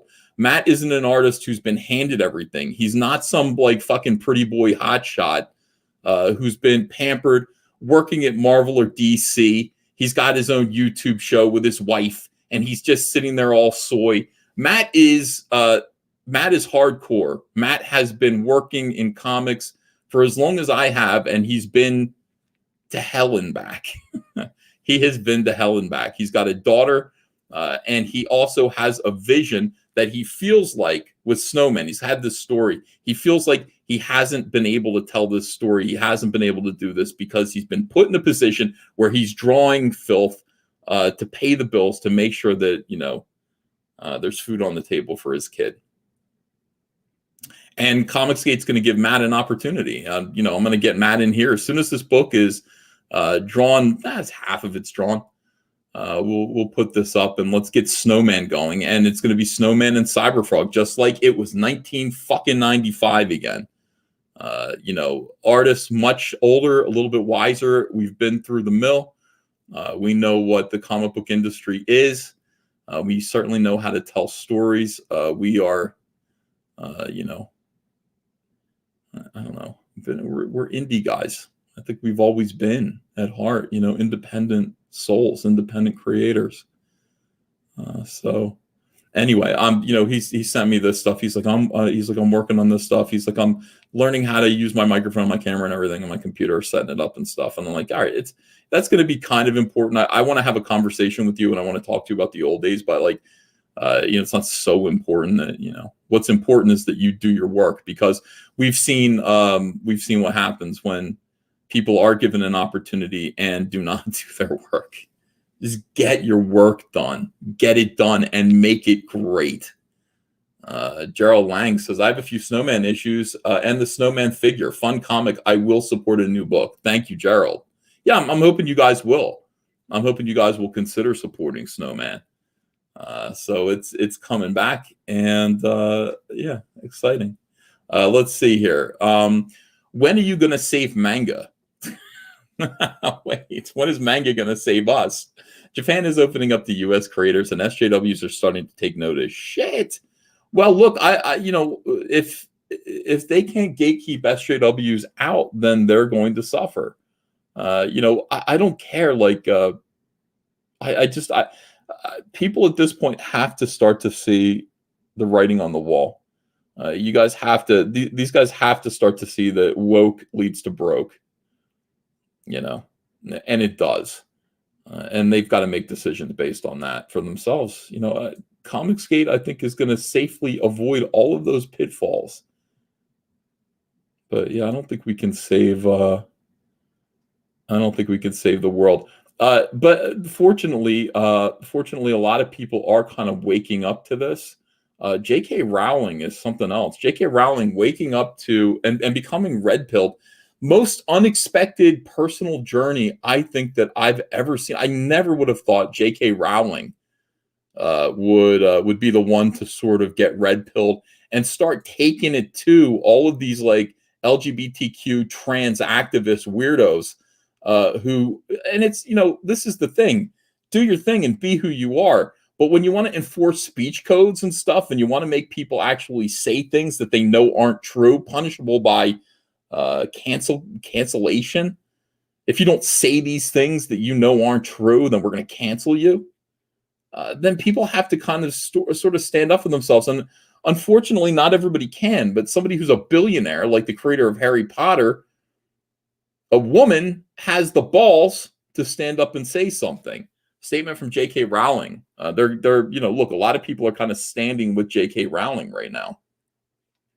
Since I first joined the public debate on gender identity and women's rights, I've been overwhelmed by the thousands of private emails of support I've received from people affected by these issues, both within and without the trans community, many of whom feel vulnerable and afraid because of the toxicity surrounding this discussion.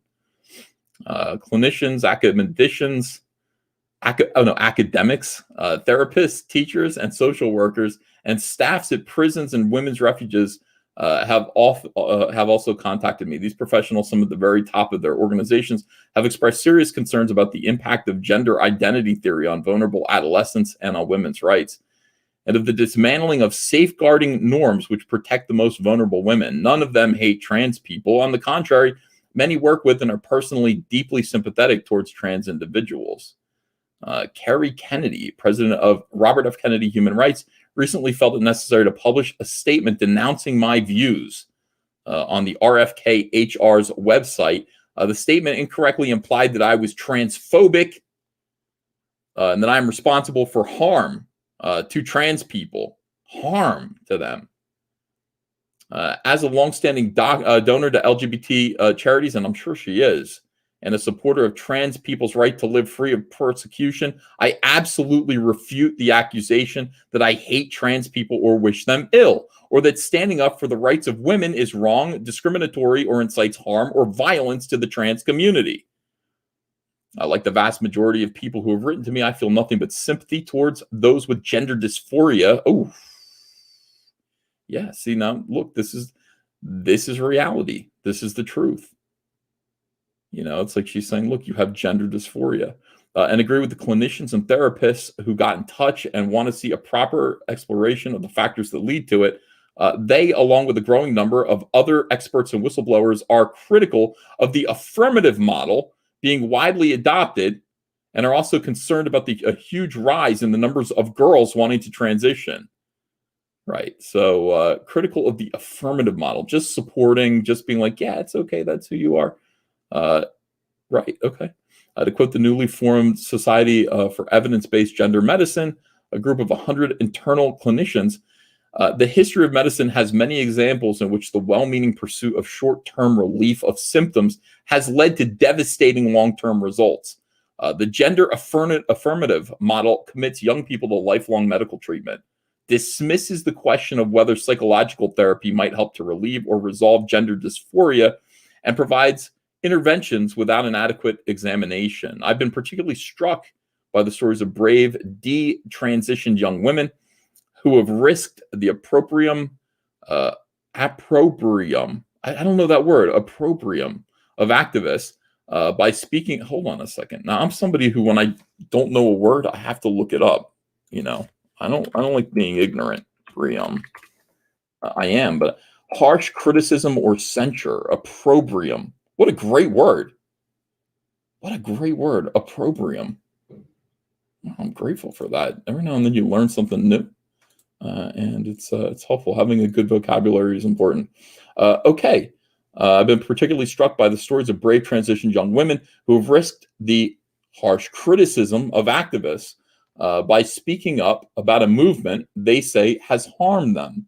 After hearing personally from some of these women and from such a wide range of professionals, I've been forced to the unhappy conclusion that an ethical and medical scandal is brewing.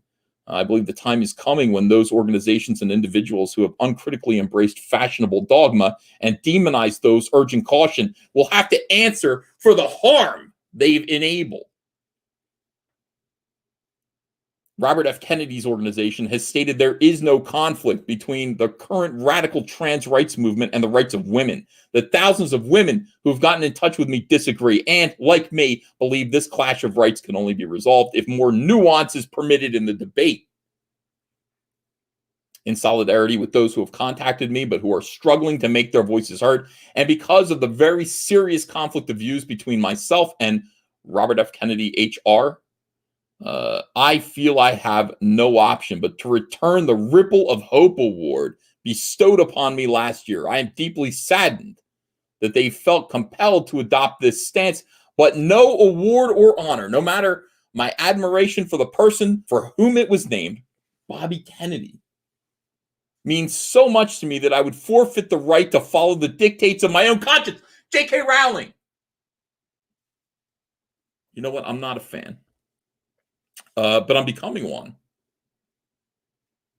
I'm not a fan, but I'm becoming one. She's returning. She's like, you're asking everyone to just sort of blithely be in support of telling people with gender dysphoria that it's okay and that you're free to be you and me.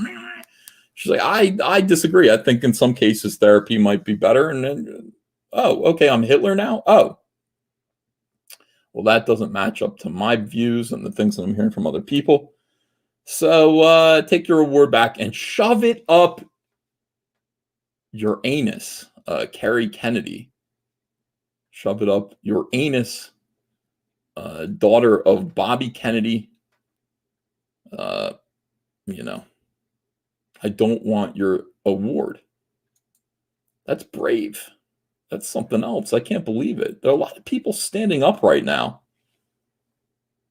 A lot of people standing up for themselves and talking back to social justice warriors, talking about it's pretty clear this culture has become twisted.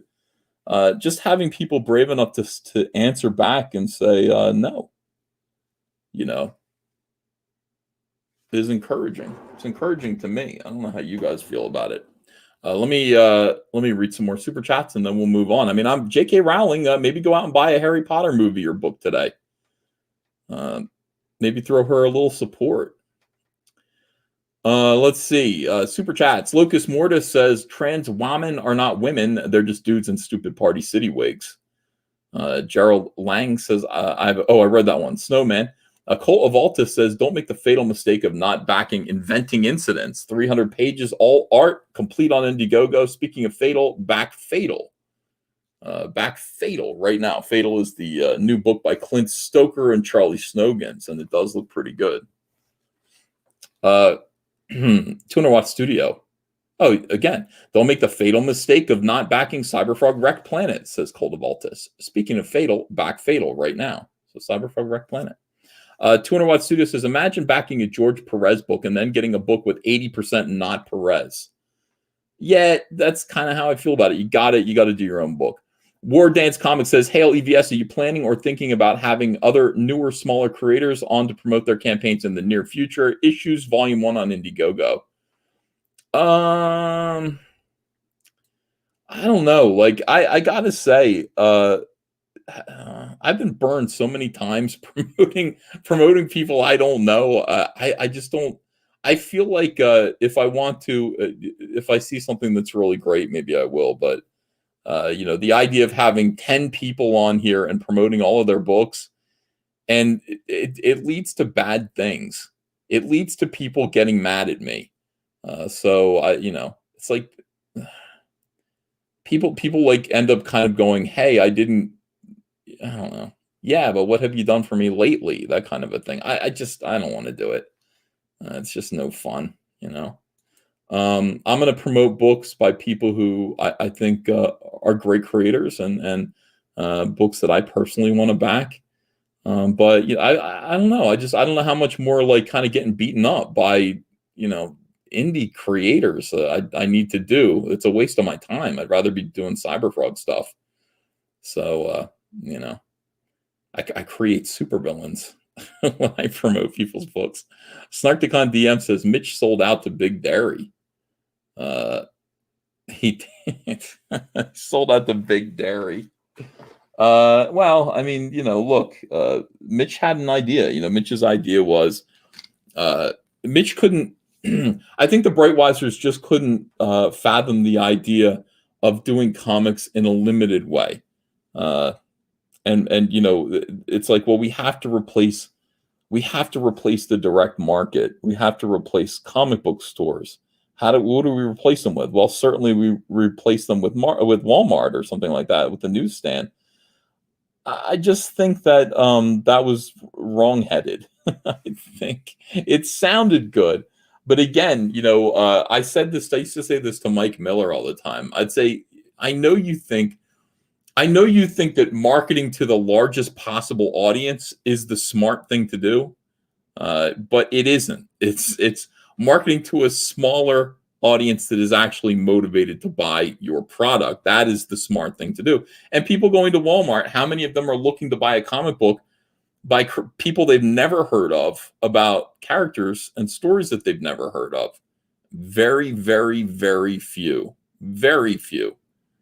So it just it's not the best thing to do. What the best thing to do is to motivate or to get in front of a lot of people who are, really like your stuff and want to back you, and then sell to them. And you're not going, you'll end up selling a fewer number of copies, I guess, but you'll get to keep all of the profits afterwards. You don't have to split them with Walmart or your distributor. It just makes sense to me, but I guess it doesn't sound good when you say it. It's like, yeah, but wouldn't you rather be in Walmart? That's where the money's going to be. I don't think so. I just don't think that's it's the future, but I could be wrong. I'm always willing to accept the possibility that I could be wrong someday about something. Coach in Lunacy brings up, he says, I trust Smiller more than I trust Allegiance, and that is not much. Well, I mean, let's be honest with you. Mike S. Miller has fulfilled by hook or by crook. And, Mike has fulfilled all of his campaigns so far. It's been a little bit edgy, the way that he's done it. But I think Mike realizes that this is it for him. I mean, there's nowhere really else to go. Once you're canceled as a creator and the comic book industry is shrinking, I mean, there are people who are working in comics who have not been canceled by social justice warriors, indeed who are social justice warriors or are willing to work with them, that are going to be out of work soon. So there's not going to be a spot for someone like Mike S. Miller. What he needs to do is devote all of his attention and ability to pleasing his fans. And if you do that, then, Mike's going to be okay. And he does. He's fulfilled all of his books, all of his dumb books. He's gotten them out there. So it's a good thing. Timothy W. Haskins II says, would you consider Brian Pulido Comicsgate? He's friends with Billy Tucci and isn't woke, yet doesn't get attacked by SJWs. No, I don't think Brian Pulido's Comicsgate at all. I think he's just he's mainstream. He's somebody who I've never talked to him about his politics. I have no idea. He's somebody who just early on he saw that crowdfunding was the future for him. Look, Chaos Comics in the 90s was enormously successful and had a big, gigantic audience. And I tell you guys this all the time at conventions, like he would rock conventions. Him and Stephen Hughes, his original artist, lovely guy. He died in the 90s. He was the artist of Evil Ernie and Lady Death. We lost him. But they would rock those conventions. And basically what happens is, he was part of what Billy Tucci was a part of, the bad girl craze. But once the comic book industry decides that they've moved on from that trend, you're leaving it up to retailers. You're leaving it up to retailers to decide whether or not they're going to continue to take the chance to stock your comics and please your fans. And if retailers are not inclined to do so because they're seeing some declining sales or they're worried about it, they've moved on to something else, then there goes your autonomy. There goes your success. You've left it in the hands of other people. Now, Brian Pulido kind of went, look, I have an enormous fan base.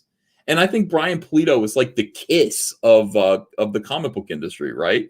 I mean, Kiss was really, really big in its heyday. They were gigantic in the 70s and the early 80s. And their fans never went away. Kiss isn't on the radio anymore. They're not. But, I mean, their fans never went away. And when Gene Simmons puts out Kiss merchandise or when they do a comic book or action figures, their fans gobble it up. It's still a going concern. Kiss does a concert, their fans show up. It's a big, big deal, even though they're not on the radio anymore. So, I think Brian Pulido would be the Kiss of the comic book industry, an industry unto himself. He's got his fans. He knows who his fans are, and he markets to them, and they never let him down because he never let them down. That's not, I mean, in a way, he has the same principles as Comicsgate, but I don't think he's motivated by an effort to rescue, comics, the ability for people to make comics outside of social justice warrior gatekeeping. And that's a big part of Comicsgate. I think he's just like, I'm not leaving my destiny or my future in the hands of retailers who may or may not recognize who my fans are and that they're still motivated to support me. And again, the benefit is this.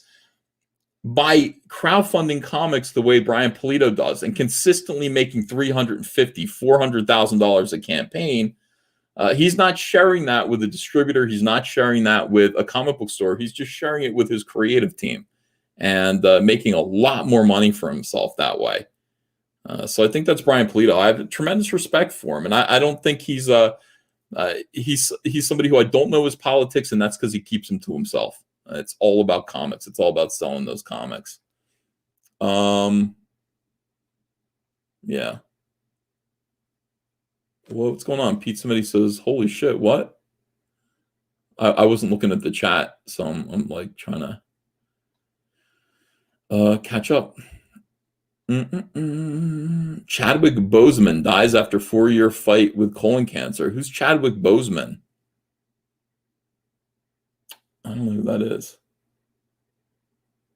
Oh, is Chadwick Boseman in he was in Black Panther? Let me look that up real quick, guys. Oh man. Yeah, as soon as I typed it, I saw his face. Wow. Okay, everyone, let's take a look at this. This is news that just came in, and yeah, it just came in like 9 minutes ago. So this is big news. It's too bad here. This is already awful news. Black Panther actor Chadwick Boseman dies at 43 after 4-year fight with colon cancer. I don't even think there's an article up yet. Just the headline written by. There's nothing. All right, let's try somewhere else. I guess that's all you really need to know, but my God. Yeah, that's all there is. He's died of cancer. Who played, oh man. Okay, here's something a little bit better. San Diego Union Tribune reports this. Oh, it's just terrible news. Black Panther star Chadwick Boseman dies of cancer at 43. Here he is. That's a hell of a suit. I'm envious. You know, some people have a good fashion sense. You know, not everybody does. Not everybody is as fashion forward as me and Chadwick Boseman was. He played Black icons Jackie Robinson and James Brown before finding fame as the regal Black Panther in the Marvel Cinematic Universe. He died Friday of cancer. He was 43. Boseman died in his home in the Los Angeles area with his wife and family by his side. His publicist, Nikki Fioravanti, told the Associated Press, Boseman was diagnosed with colon cancer 4 years ago, his family said in a statement. A true fighter, Chadwick persevered through it all and brought you many of the films you've come to love so much. From Marshall to The Five Bloods, August Wilson's Ma Rainey's Black Bottom, and several more. All were filmed during and between countless surgeries and chemotherapy. It was the honor of his career to bring King T'Challa to life in Black Panther. Boseman had not spoken publicly of his diagnosis, so nobody knew about this. That's why this is such a surprise to people. This is amazing. Absolutely terrible. Rest in peace, Chadwick Boseman of Black Panther fame. I don't know what they're going to do. Didn't I hear that they recast this role anyway? I mean, so somebody knew about this. I feel like somebody knew, but that sucks. A Black Panther movie was a big deal. Yeah, nobody knew he was sick. People didn't know, you know. People didn't know he wasn't feeling well. He didn't tell anybody. He kept it to himself. Yeah. Rest in peace, sir. That is awful. Just awful. All right. So what else is going on here? Now, do we go anywhere from there? How do we talk about something else now? I've got more things to talk about. Yeah, rest in peace. 43 years old. Guys, you don't know how long you've got. Love your families. Don't spend any time canceling people. Here we've got Donald DeLay tweeted this out. I wish I were on top of things here. I wish I knew. Yeah, we do. We push on, guys. I wish I was following everything. I always hear about things secondhand. People go, "Hey, did you see this?" I don't have my eye on these SJWs. I am quite busy doing my own comic book. I don't know what's going on. But it's good when somebody lets me know. Donald DeLay says SJW is trying to cancel Space Junkies. That's Andrew. Fucking isn't his middle name, I don't think. But Andrew Robinson. Andrew Robinson's a painter. He's painted for DC Comics for a long time. In fact, we did a comic together. Hawkman number 13 was me on the interiors and Andrew Robinson on the cover. Just for saying a brave kid defending himself is brave. Liam McGuire is the editor at Screen Rant. He's a writer who wrote all the articles that were about me. He wrote an article about me recently. He wrote an article about Cecil. Fuck this guy. This guy came out of the blue. All these people are coordinated together. Liam McGuire is part of the Whisper Network. He's part of cancel culture. He uses his stature at Screen Rant, which should be a website that only talks about Star Wars being good. when Star Wars isn't good. That's the only thing Screen Rant should be doing. But instead, this asswipe, he uses his position at Screen Rant to cancel people. To say, hey, did you know that this guy's a conservative? This guy's Comicsgate. This guy. Fuck you, Liam McGuire, you fucking weirdo. Ridiculous, he says. Now, he sends this out to people. Let's see. Andrew McGuire, or no, not Andrew, I'm sorry. Andrew Robinson tweeted out, I guess I can't see what he's doing, but Andrew Robinson was kind of like, hey, this guy with the gun was brave. The AR-15 guy. I don't know yet. People are like, hey, this is one of those issues where you'll line up on one side of it, and I don't really know. I don't know all the facts. I've seen some dissection of the video, which shows that this guy was acting in self-defense, but I just need to know more, guys, before I come down on this. Although, yeah, when it comes to Black Lives Matter activists setting fire to shit and being out on the street burning things and causing mayhem and beating people up and pulling them out of their trucks, I confess to having some sympathy, all right, in this direction. So Matt Miner, who is a piece of shit, he's in New Jersey. He says, fucking hell, because Renfamous tweets out, writer Andrew Robinson, who did covers for Hawkman, Starman, and a bunch of other DC Marvel books, was on Instagram last night calling the Kenosha murderer brave. So that sucks. This is how they cancel people. This is what they do. They monitor people who might have a different opinion than you. A lot of people do have this opinion that Andrew Robinson has. It's a reasonable opinion that's based on what they believe to be facts. And that's the thing. So here's Liam McGuire. Mask flee off. Fuck you, Liam.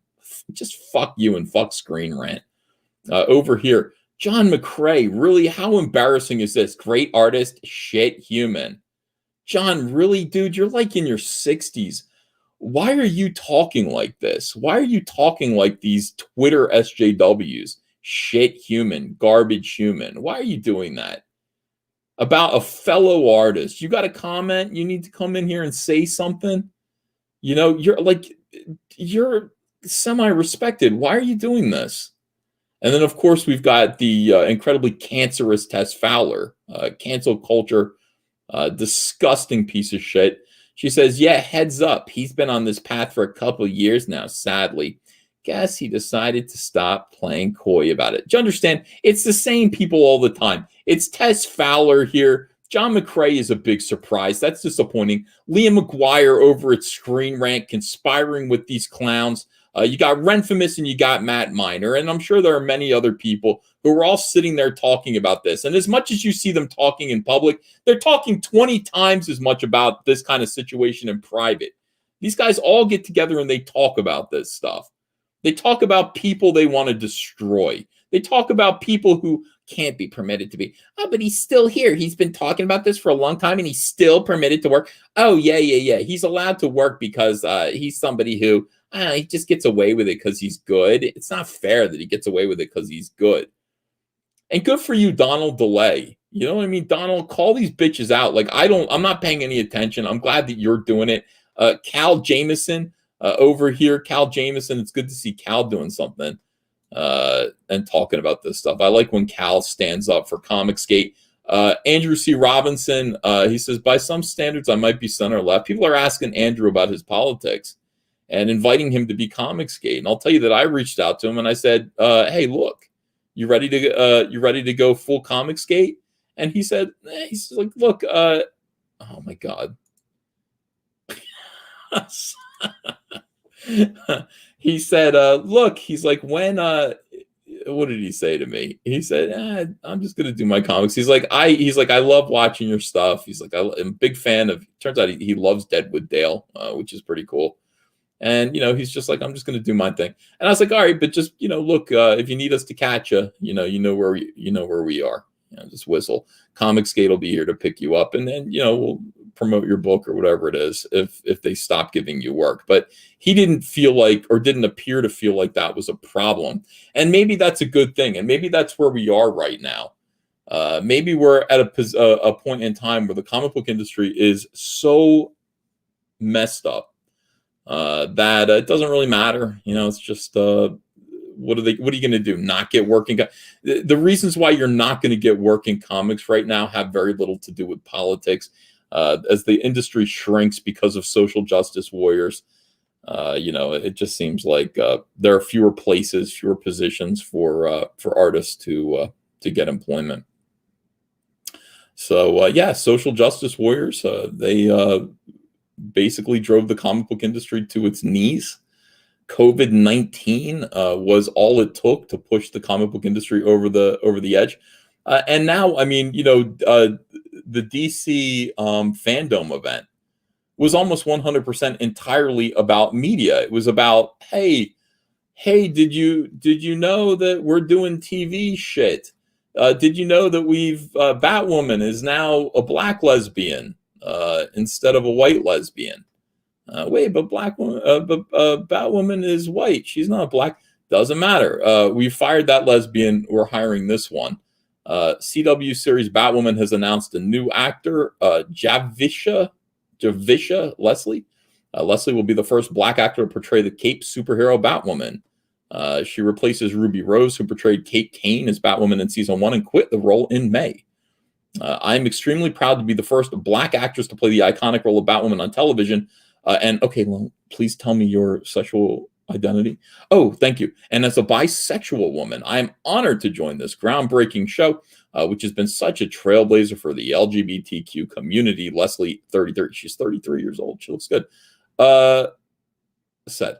Ruby Rose 34 praised the casting in an Instagram post. Oh my God, this is amazing. I'm so glad Batwoman will be played by an amazing black woman. Okay, well, it doesn't really matter at this point. The show has been comically horrible. So Ruby Rose being Batwoman wasn't even the problem. The problem is the show has been absolutely terrible, just dreadful. Whatever. But this is where DC is going right now. DC Comics is no longer about comics. It's now DC Entertainment. And everything that's happening from here, all of the concerns that you're going to hear them talk about are going to be about TV shows, movies, video games. That's the kind of stuff that's going on. Ralph Dibny, Elongated Man, canceled and being recast. This guy was pretty based. He was saying some crazy shit. The guy who played Ralph Dibny, Elongated Man. So everybody had to get together and express shame and shock at his tweets. Fire him, and we definitely need another Elongated Man. All of the news for DC Comics is television. By the way, the only news that is comic book related for DC Comics or the comic book industry at all is Three Jokers. And as I pointed out, Three Jokers created by Jeff Johns, who is currently, being canceled by SJWs and by Ray Fisher because he was abusive and he enabled abusive behavior and threatened my career. Jeff Johns is a no-nonsense, kick-ass writer, godlike writer. He went in there, he wrote Three Jokers, a story about how there have been three different individual Jokers all along, and each one of them committed different crimes. Drawn by Jay Fabik, Christian conservative. Great. He's been on this show before. Amazing artist. Jason Fabik spent a long time drawing this book. He's been working on it for, I think, like 2 years now. It's probably not his. It's probably Jeff. Jeff sometimes will give you scripts and drips and drabs. Like it doesn't all come in at once. Jay's a pretty quick writer or artist. In any case, that book comes out and boom, it sold 300,000 copies. 300,000 copies of Three Jokers. And why? Why did it sell 300,000 copies? It's like because it's a comic book that is done by non-woke creators, non-woke themes. It's a book about Batman, about the Joker, about the Robins. It's a book about Batgirl. It's DC Comics at their best. It's the classic versions of these characters, continuing a story, showing respect to DC Comics mythology, and paying it off with a big, shocking, kick-ass event. And I won't tell you what happens in the story. It is worth your purchasing. This book sold 300,000 copies in the time of COVID-19, in the time when all of the comic shops are closing down, in the time where, people are saying, well, it's not our fault. It's not social justice warriors that stopped comics from selling. It could have something to do with a major pandemic, bigot. Well, then explain this.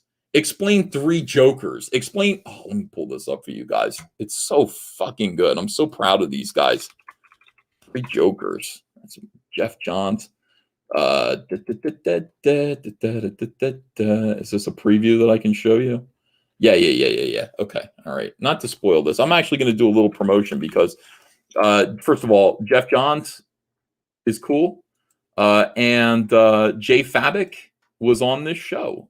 I was canceled. I'd been canceled from the comic book industry, and Jay Fabik was still a big star at DC Comics, brave enough to come on the show and be interviewed.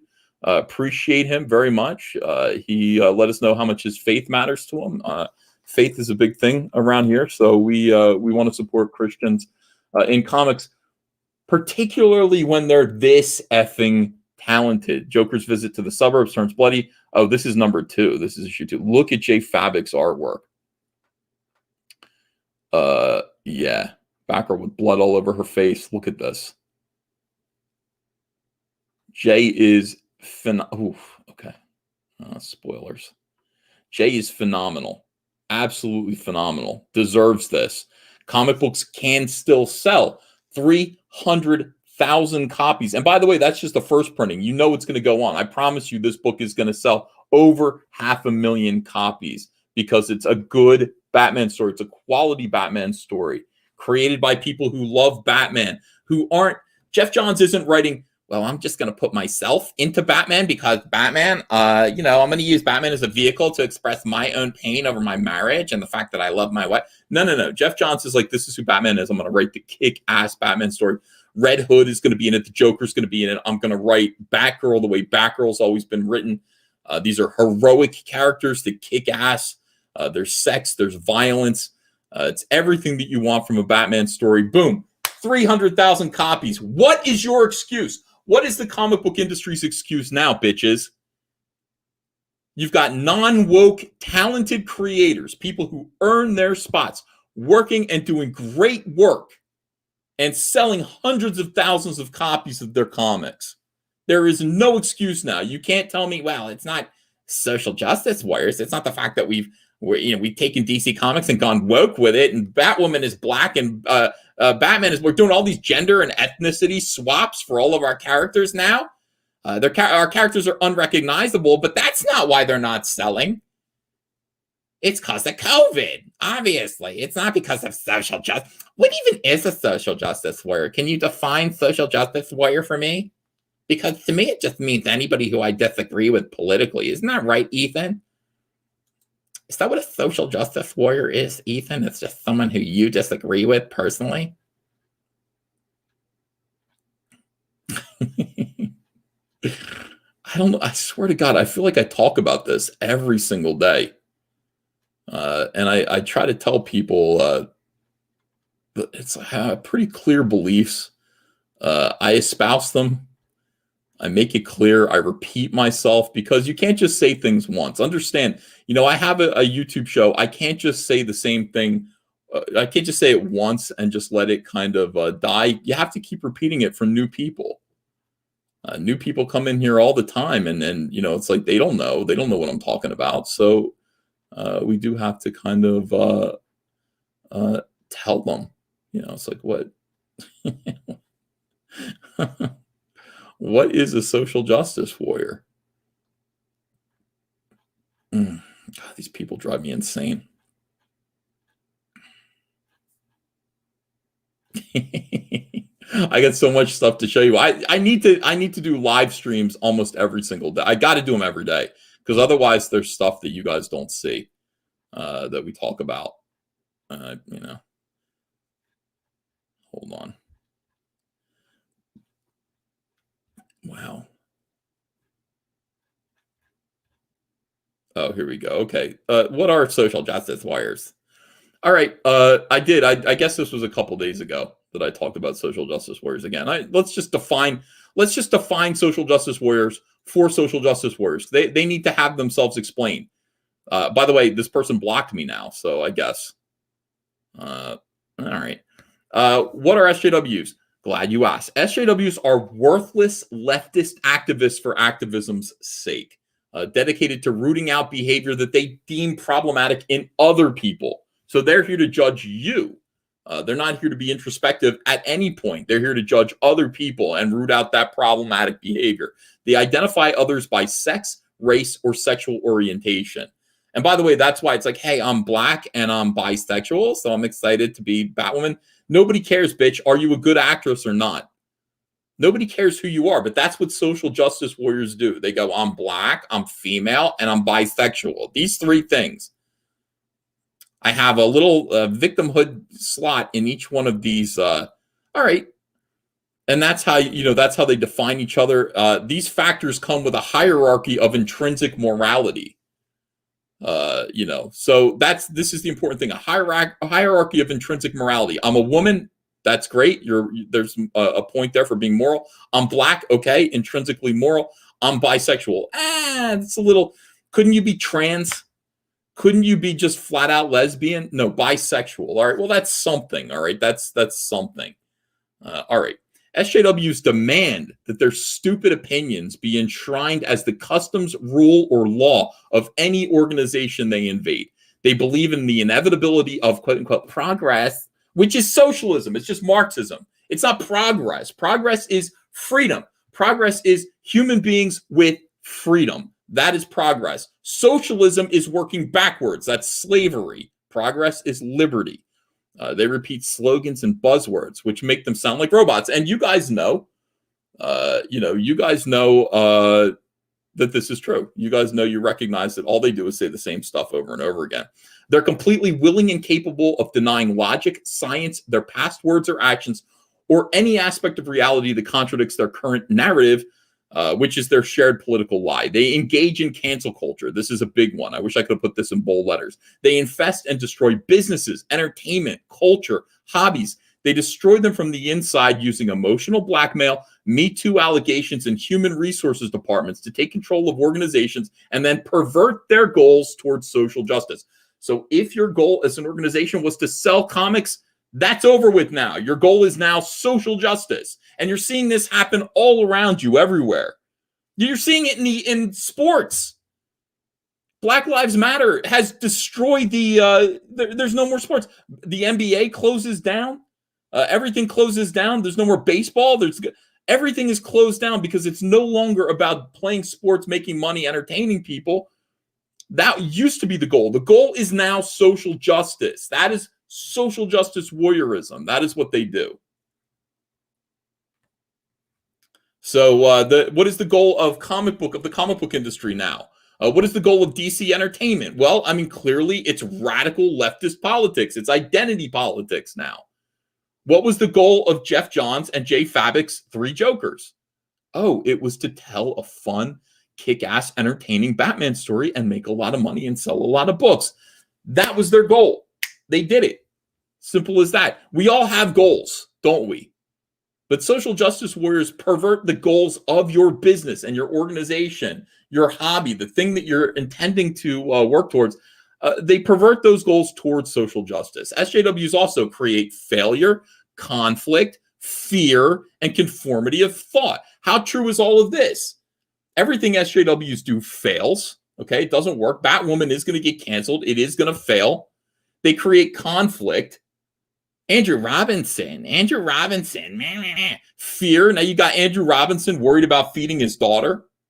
And by the way, everyone who's watching Andrew Robinson get canceled by these fucking lunatics now has to be afraid for their jobs. They create fear. And then everybody has to think the same thing. Everybody has to swim in the same direction. Conformity of thought. They do not create art. They don't. Social justice warriors create propaganda. I know they all go, no, leftists, liberals, they're all artists. There is a difference between being a liberal and being a social justice warrior. Okay, there's a big difference, and it's spelled out here. Liberals, people who just believe in free speech and things like. Hey, listen, that's wonderful. Those people can create art. Social justice warriors cannot create art. They're not capable of creating art because everything is perverted by that one goal. Everything's social justice. Everything is about propaganda. They do not create art, wealth, happiness. Does it look like they're creating happiness out there right now?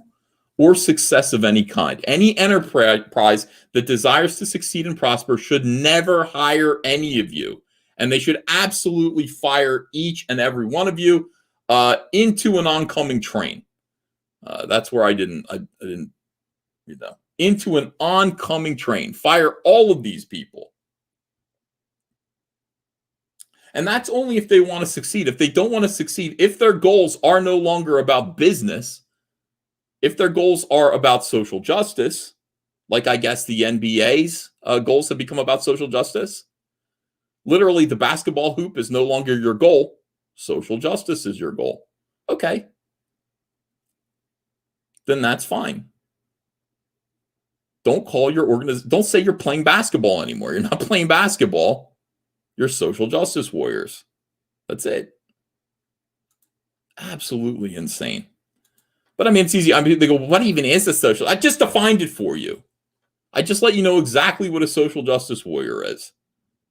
And you've seen them all around. You know who they are. You know what they do. You know it's true. You know it's true. I'm happy to let people know. I'll take time out of my busy day.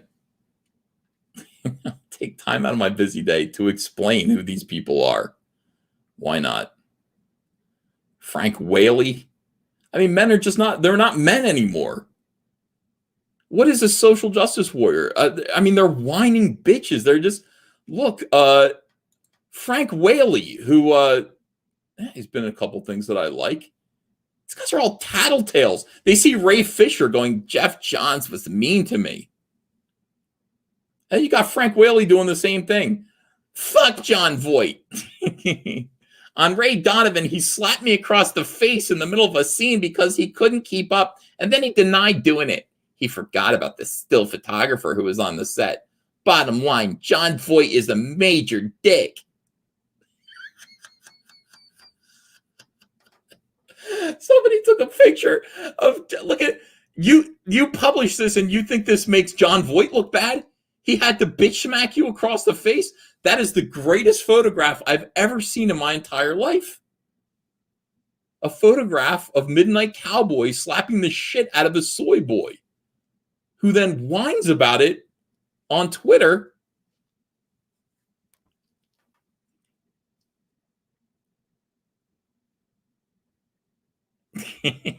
That's so funny, dude. John Voight. I like John Voight so much more now. I mean, this is what it's come to now. Twitter is a place for soy boys to come and complain and whine and complain. This guy, you're a man. Be a man. This guy was mean to me. I'm wearing feathers right now and a light up dictator hat, and I'm more of a man than you. I would never do this.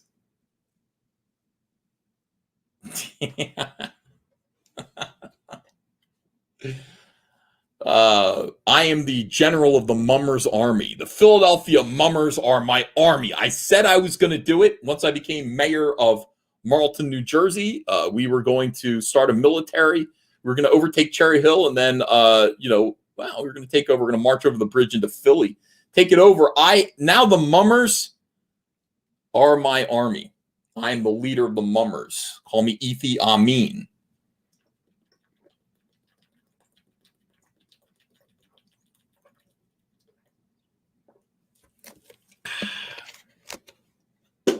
You guys used to say glug glug when I did that. You don't do that anymore.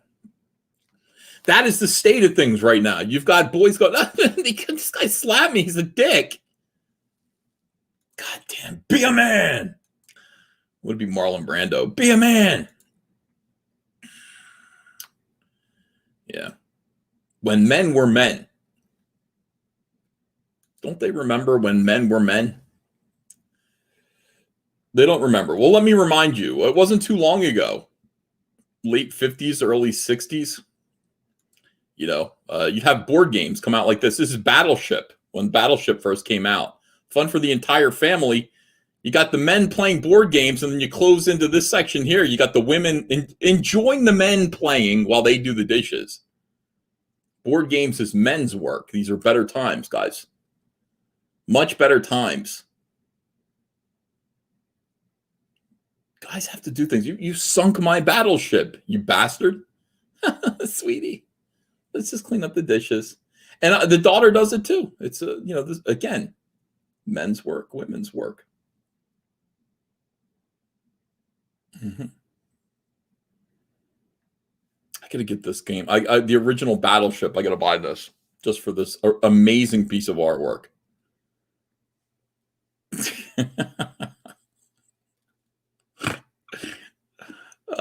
Life is good.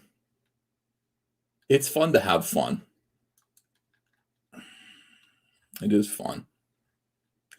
Guys, by the way, John Malin. John Malin is a hero. John Malin, Comicsgate, John Malin called SJWs. No, he called Nazis SJWs. It's the other. He didn't call SJWs Nazis. He said the Nazis were SJWs. Got himself canceled from Marvel Comics. What a hero. Stood up to them. Incredible onslaught. They started to say he was all right. You know John Malin. I don't think John Malin's all right. I don't even know what John Malin's politics are. I don't know if he's voting, where he's voting this year. I assume, I hope he's voting the right way. John Malin has a comic book called Graveyard Shift, Volume 3, campaign up on Indiegogo. The link is in the description below. I'd love it if you would consider. I did this cover. Kyle Ritter colored it. I wonder if you would consider backing my cover for Graveyard Shift 3 and helping John Malin's campaign reach past where plot holes got Sean Gordon Murphy's plot holes, which I think got to like 252. John's probably at like 205 right now. Back this cover. I mean, look, when you see me at the For the Fans Fest Unlimited, FU, we're going to make those shirts that say FU. Then you'll be able to get me to sign this. I'd be happy to sign this and whatever else you guys have. A lot of people are saying Shane Davis's cover is better. Okay, that's fine. Go back Shane Davis's cover. It's right here. This is it hasn't been colored yet, but Shane Davis's cover for Graveyard Shift 3. The two of us decided to do variant covers for John Malin, who is a great guy, great creator. And by the way, Graveyard Shift 2 was such a banger, dude. I mean, that book was so much fun. It was like an action movie that it's like just when you think things get like worse as they possibly can get, something bigger happens. Mark Polton wrote it. Hey, Mark, cheers. You knew how to write a great action comic book. That was so much fun. I've read it twice now. And so Graveyard Shift 3 is I'm hoping it's going to be better. Looking forward to it. Campaign's right here. Let me just refresh it and see if he sold any more books. We'll see how it went. Yeah, he did. He sold 5 more books. Thank you, guys. 5 new backers. Join them. Let's get this. Let's push this to 210. We've got 23 days to beat $252,000. I'm going to be talking about this every single day. And also, of course, Cyberfrog 2 Wreck Planet. We're getting pretty close to getting to $76,000. I'll refresh this, see if we got another backer. Oh, we did. We got another backer here. Did it move though? Oh yeah, it did move. Okay, it did. Fantastic. Thank you guys for backing Cyberfrog 2 Wreck Planet. Make sure to get here. Get your Cyberfrog PVC, get your Salamandro PVC, get your keychain, which I think I took a picture of and put it in an update. If you want to read the first 6 pages of Cyberfrog 2, it is up on the campaign now. This is the Cyberfrog keychain that everybody is going to get. Everybody's going to get one of these beautiful keychains with your order. $25. You get a keychain. You get a Cyberfrog PVC toy. You're going to get 6 trading cards, 2 stickers. You're going to get 2 extra comics and a beautiful chromium cover. Your choice. You get the Jay Lee one. You can do whatever you want. Get a head sketch inside the book. You know, that's an extra $100. Or no, it's $100, and you get the. Okay, that's fine. That makes sense. And I'll draw Cyberfrog, Salamandroid, or Heather inside your comic. So links are in the description below. Also, of course, our eBay store for people who haven't read Cyberfrog Blood Honey yet. Link is in the description. All the copies of Cyberfrog Blood Honey are available here for sale, including the line art variants, which are new. We just put these up.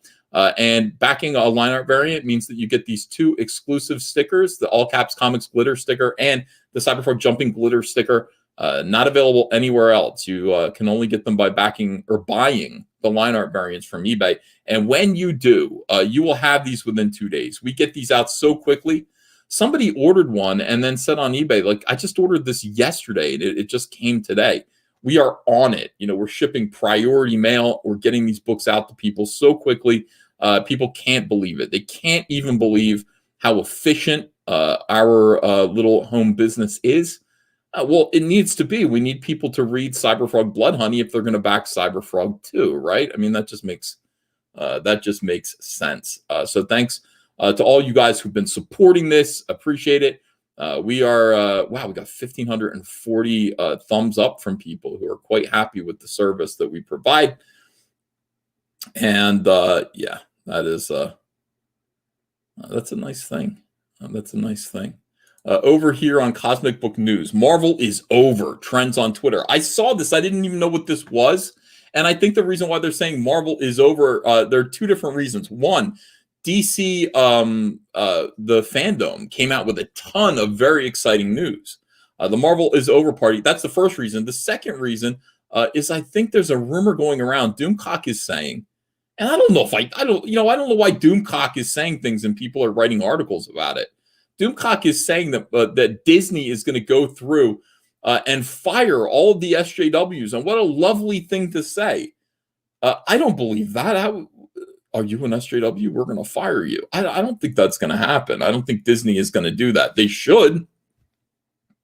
They absolutely should. But I don't think that's going to happen. I'm sorry. I'm a little bit negative. I'll allow myself.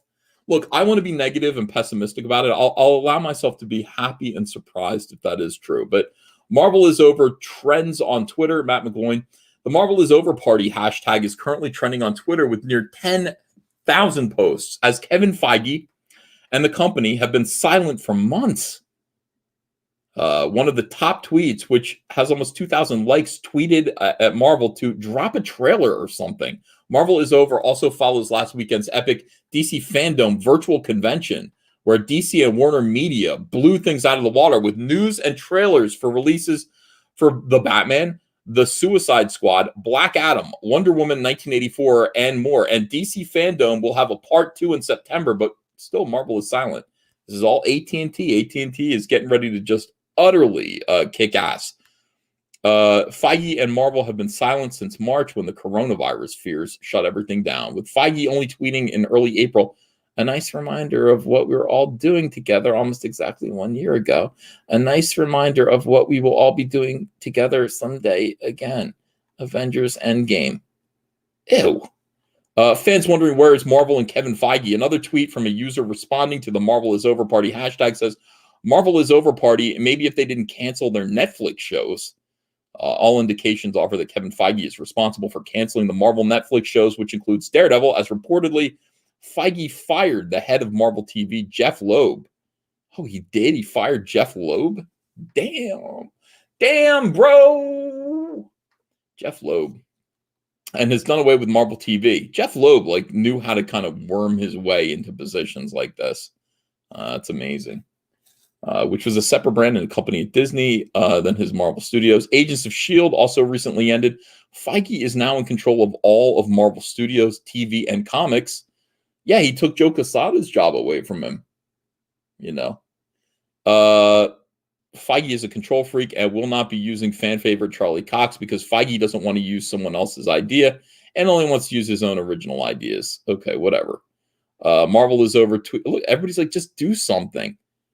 What does Marvel have? Well, if Marvel is going woke, if Marvel is going to head in the direction of the social justice characters like Captain Marvel and Ms. Marvel, Kamala Khan, and all this stuff, it is, yeah, it's just not. What is this? Johnny Depp is rumored to play the Joker. That would actually be great. Johnny Depp would be a really good Joker.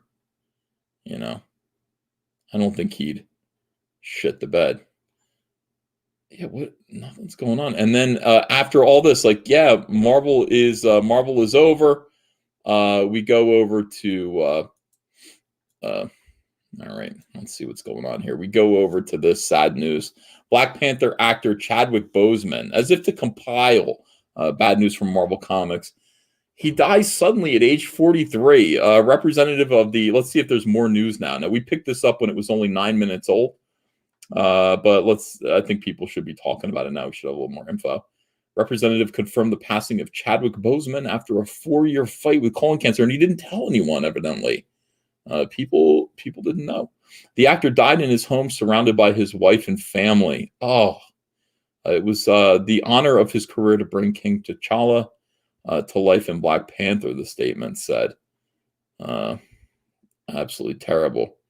Here we go. So here's his Twitter site. Let's blow this up. Let's go over here. This is the picture they want to use to remember him by.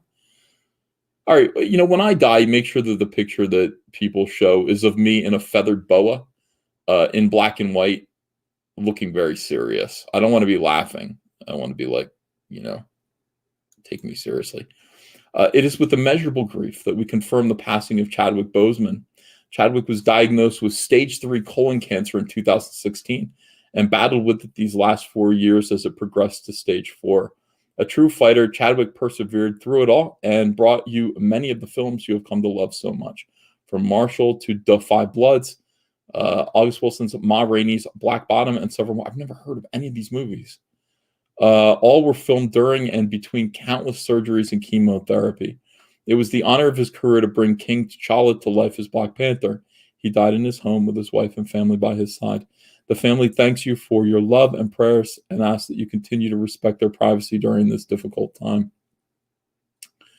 Oh, wow, look at this. Oh, man. Jeez, you wouldn't believe me if I told you 2 legends would die in a single year. Yeah, when Kobe Bryant died, I that was like an absolute shock. Just, amazing.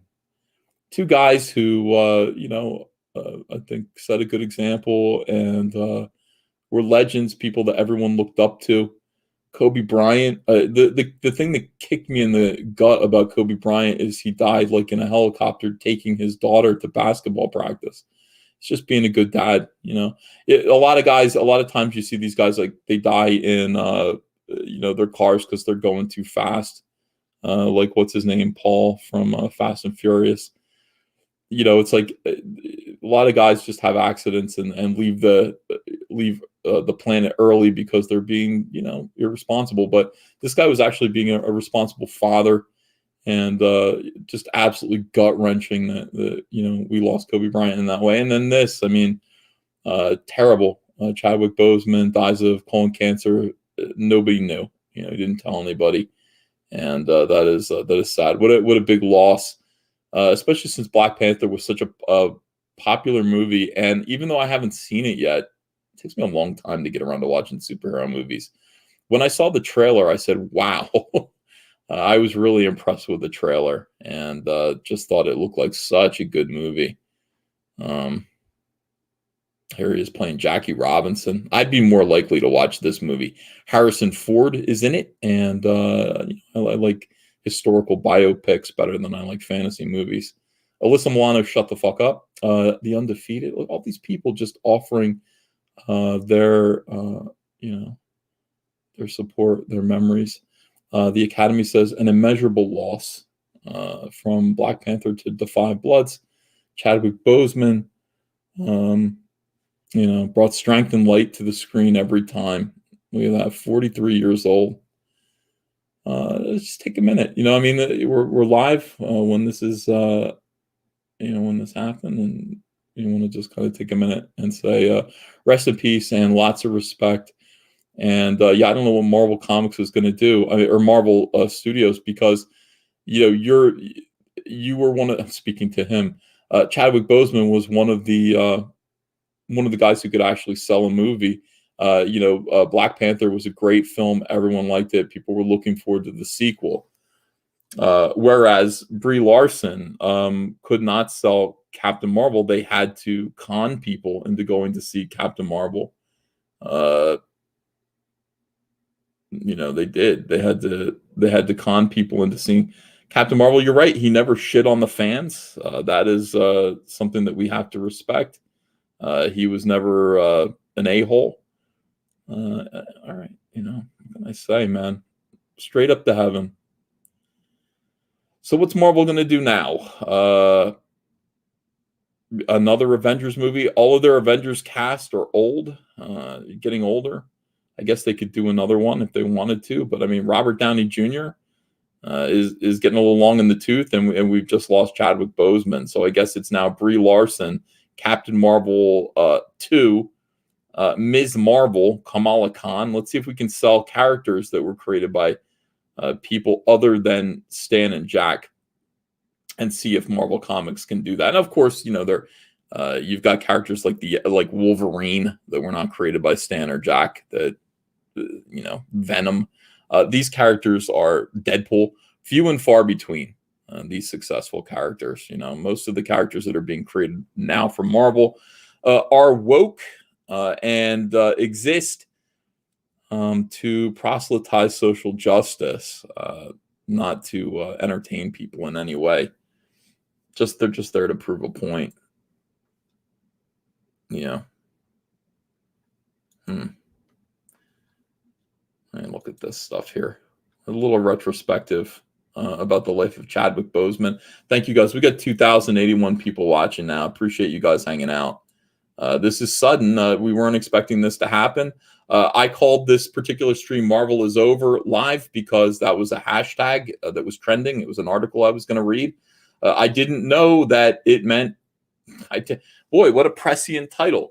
I didn't know that it was going to coincide with the sudden and unexpected loss of one of Marvel Comics, Marvel Entertainment's biggest stars. Oh, look at this. He played James Brown. See, this is the kind of stuff I do want to watch. People say, did you see the new Avengers? No. I'm more interested in biopics. I do like that, and mob movies.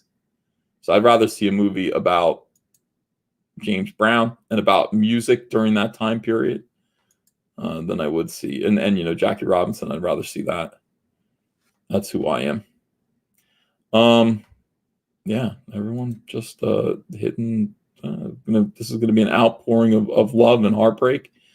Heartbreaking is a huge understatement. 42 will always be my favorite movie. One of the main reasons I play so hard today. How about that? Yeah. 2020 is a wake-up call to everyone to get our lives right with God. Get your life right with God. Absolutely do that. Pray. Hit your knees and pray. I don't care if you think you don't believe. Meditate and pray. It's good for you. I'll never regret that. I'll never regret just being like, I got to find God again. And just kneeling and praying with Andrea. And you want to talk about things going better. It's like at our lowest point, we pray. And God just pours out blessings to the degree that we don't have room enough to receive the blessings that we've received. Same thing can happen to you. 2020, take a minute to get your heart right. And still fuck SJWs, but get your heart right. Wakanda forever. Absolutely brilliant in 42. And it's just very sad when this happens because it's just, look, he's not going to be doing anything. He's going to be doing anything else. His IMDb is complete. That's it. A lot of people are saying, what is wrong with 2020? I don't know. 2020 has been, we're living through history right now. We are living through history, whether you accept it or not. When you look back on the 20th century and you realize all of the things that happened in the 20th century, good and bad, it was a substantial, really, those 100 years were incredible. We learned how to fly. We invented the automobile, television, radio, all those things. And yeah, we survived another pandemic, another few pandemics. And we're doing that now. 2020 is going to be a year that when we look back on the 21st century, people are never going to forget 2020. They're never going to forget the craziness, the political hostility that happened in 2020. They're not going to forget the pandemic. All of this stuff is the election. All of this stuff happening all at once. This is the most. Wow, 9/11, and then so we're going to look back at the 21st century. It's going to be like 9/11 opened up the century, and then 2020 and the pandemic. This is history. We're living through it right now. It's going to be strange. Take pictures of people wearing face masks. It's like, that's going to be one of those things that like 40 years from now, people aren't going to believe. You all had to walk around wearing face masks? Yes. Yeah, we did. We did it. It was wacky. We weren't used to that. Like, we're so posh. Everyone is so used to just living and enjoying life, being happy, being content, getting what we want. Prosperity. That all we've ever known is prosperity. And now we're walking around in masks. We're not allowed to touch each other. I used to go up and just, no problem. I would just give people hugs, kisses, tussle their hair. I can't do that anymore, Can't do that anymore because of the pandemic, and neither can you. Terrible. People are saying there won't be a 40 years from now. Greta told me. Okay. Let's see. 2020 sucks balls. Oh my God. I was diagnosed with stage 4 brain cancer. Wendy, so sorry to hear that. Jesus, God Almighty. We'll be praying for you. Jesus. Meat Laser says 40 years from now it'll be like the game Fallout. I hope not. I don't think it will be. Years ago, I compiled a video compilation of unexpected deaths of celebrities. I found so many great clips. JFK, Marilyn Monroe, Bruce Lee, Karen Carpenter, John Belushi, bunch of people. Yeah. Don't be like Biden and stop touching people. No, I can't. Can't do it. I leave pie crumbs on the people I hug, says Shane Davis. You better stock up on ding-dongs and ho-hos. Yeah, we all got to appreciate these ho-hos while we got them. Cranberry Langer says, EVS, for information, right before you said to get our relationships with God right, I was just considering whether praying to God and fasting would be heard by God. That's interesting. Yeah, I know. I mean, look, it's just a good idea. That's a good idea. I think I was an atheist like 10 years ago. I'm pretty sure I was. I just decided I didn't believe in God, but I do now. How could I not? You actually humble yourself and ask God to look out for you, and He does. It's astonishing. It's amazing. I recommend it. I recommend humbling yourself and finding God. All you guys. Let me read some. I don't mean to get religious. That's not a religious statement. I think that's just a general statement. Find God, whatever your religion is, whatever your faith is. Find peace. Nero says Chad was gracious always. God loves him and called him home. Rest in peace. Conquest Comics. That's Liam. He says, "Amen, brother." Cola Volta says, genuinely shedding tears right now over the loss of Boseman. He was such a positive force in the world, meant so much to so many. Hail. Swinging Cod says, get your Roto-Rooter, people. Had a polyp at 30, pay the extra fee, even under 40. Yeah, maybe I will too. I'll get checked out. No says, thoughts on the future of Black Panther franchise. They got to recast because it's a good franchise, so they got to recast it. And people are going to, I think people will, out of respect for Chadwick Boseman, I think people will actually go see the sequel even more so, because it'll come with like a retrospective of him at the beginning. People will like it. Snarticon DM says, you can act like a man. What's the matter with you? John Voight, that's the slapping noise. Bat Chang says, we disappear SJWs in China. Oh, good. That's what you got to do. Cold Volta says, I don't usually shed a tear over the passing of celebrities, but knowing how much pain Boseman must have fought to bring Black Panther to life, salute. Yeah, you can watch that movie in a different light now. I mean, think about, he was in tremendous pain when he was struggling to look regal and powerful, and, he was in pain. I always look at like old videos of John F. Kennedy in the same light, because John F. Kennedy, was in terrible back pain. He had to be on drugs all the time just to sort of look normal. And, God bless him. Romanian TV, he says, V here. I'd love to see you become a professor on SJWs. You should write a book. I'm serious. I'd buy it. Yeah, I mean, at some point I will, because Andrea always asks me, V, she's my wife, she says, when are you going to write a book about everything that you've been through? And I'm like, I think a limited number of people would want to read it. But I still feel like maybe I should, because we've been through so much weirdness, and starting to understand. I think that social justice warriors. I think initially we thought it was just a comic book problem, and then video games, but they're everywhere now, and people need to understand them, and they need to understand this social phenomenon. We've even got like the president now talking about cancel culture. That's how serious this problem is. We've got the president running on the idea that cancel culture is something that needs to be stopped, and it's as serious problem, just like the looters and rioters are a serious problem. So maybe I will. And thanks, Faye. Eric Peterson says Golden Age, Silver Age, Bronze Age, Modern Age, Crap Age. What's next?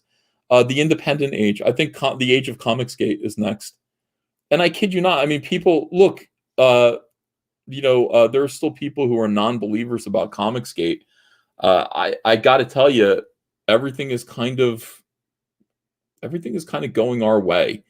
Destiny has sort of made it pretty clear that Comicsgate is way more important when it comes to comics than we thought it was. Way more important. Way more important.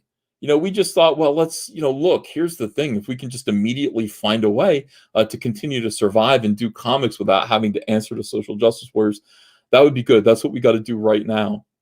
And then everything that we set up, and the circumstances of social justice poisoning and killing the comic book industry, and then COVID-19. All of this just kind of makes it pretty plain and clear that Comicsgate's always been important. And it has a bright future for people who want to be a part of it, want to support it. We win. We're going to win. This is so great about this. We are going to actually win this whole thing. So, thanks, everyone who's watching right now, who's Comicsgate, you've put up with so much, and we all have. If you weren't important, if Comicsgate wasn't a big deal, if Comicsgate wasn't an existential threat to the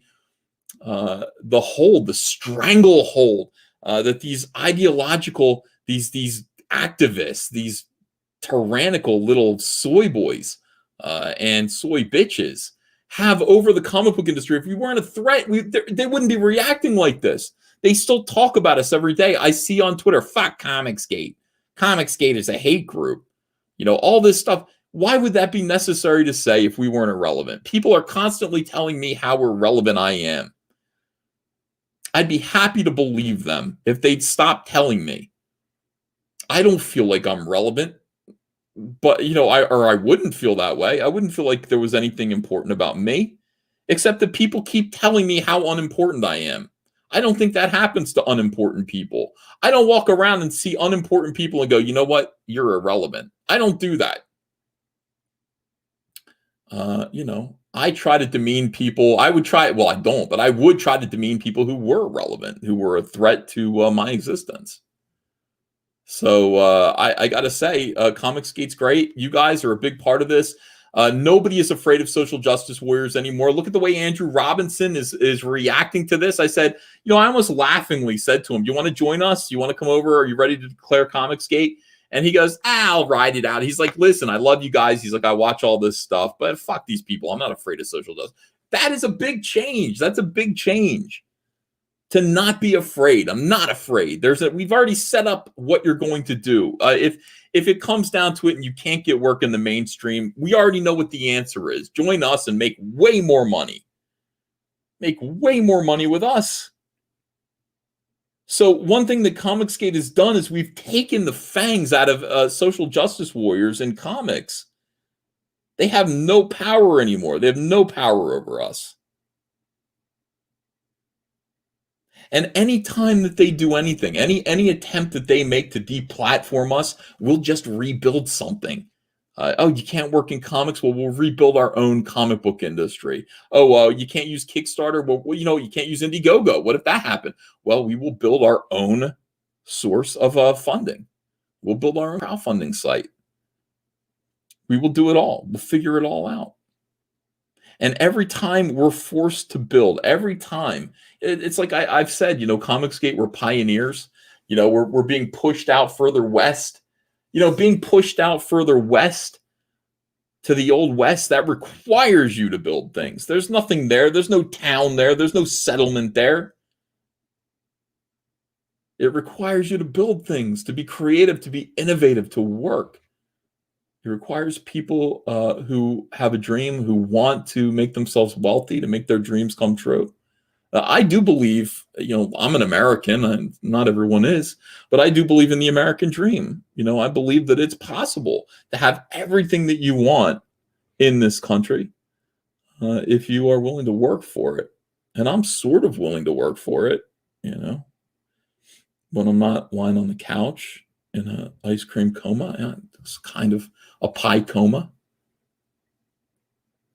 I'm willing to do some stuff, hire you guys to do the rest of it.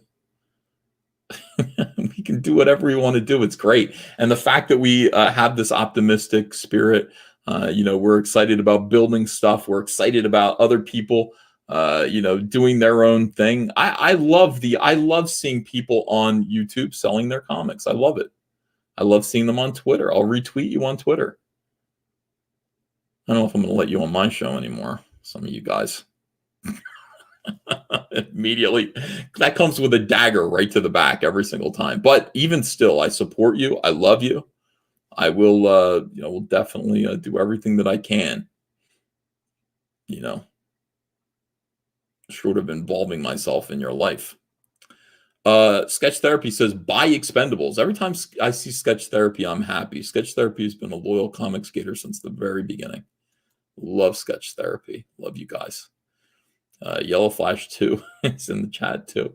As Biden would say, come on, man. Come on, man. Yeah, I watched a bunch of Mark Dice videos. He's got a shirt that says, come on, man. I didn't realize how often Joe Biden said, come on, man. Quit it with the gay jokes. Come on, guys. Come on, guys. Hail Sketch. Everyone says hail Sketch. All right, let me get back to super chats. Thanks, guys. I go off on a little tangent here. TIP Black Panther. He meant so much. I think you meant RIP Black Panther. RIP Black Panther. He meant so much to so many. Thank you, Colt of Altus. Launching Starlight Cats next month, says Shane Davis. We promise it won't be in PetSmart. Well, that's good. I mean, it's not. He's going to actually. Shane Davis is going to give you Starlight Cats. So he'll make sure that you get it before PetSmart does.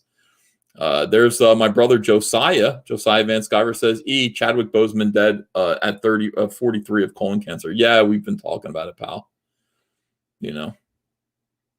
I miss you guys. I'm going to have to go. You guys come out here. I come out there. I guess we can't because of COVID, but I miss you. I miss Sarah. I miss all your kids. So, it'd be great if you guys came out here. Come to Jersey. Show your kids where you grew up. Hanzo said, how come Starlin didn't put his hero Joe Biden in his comic? What would he have called the Joe Biden character? The Groper? Well, Hanzo, I mean, that's a whole opportunity for you, to do something like that. Chadwick Boseman died of colon cancer today, so swinging cod. Just a Kid from Brooklyn says, a writer for the New York Times actually compiled all of the cell phone videos of what happened to that kid and put it on Twitter. Surprisingly, the Times exonerated the kid. Okay, all right, it's good to know. Josie Rodriguez says, Uncle E, is the real-life Pearl from Steven Universe your desktop wallpaper now? I don't know who that is.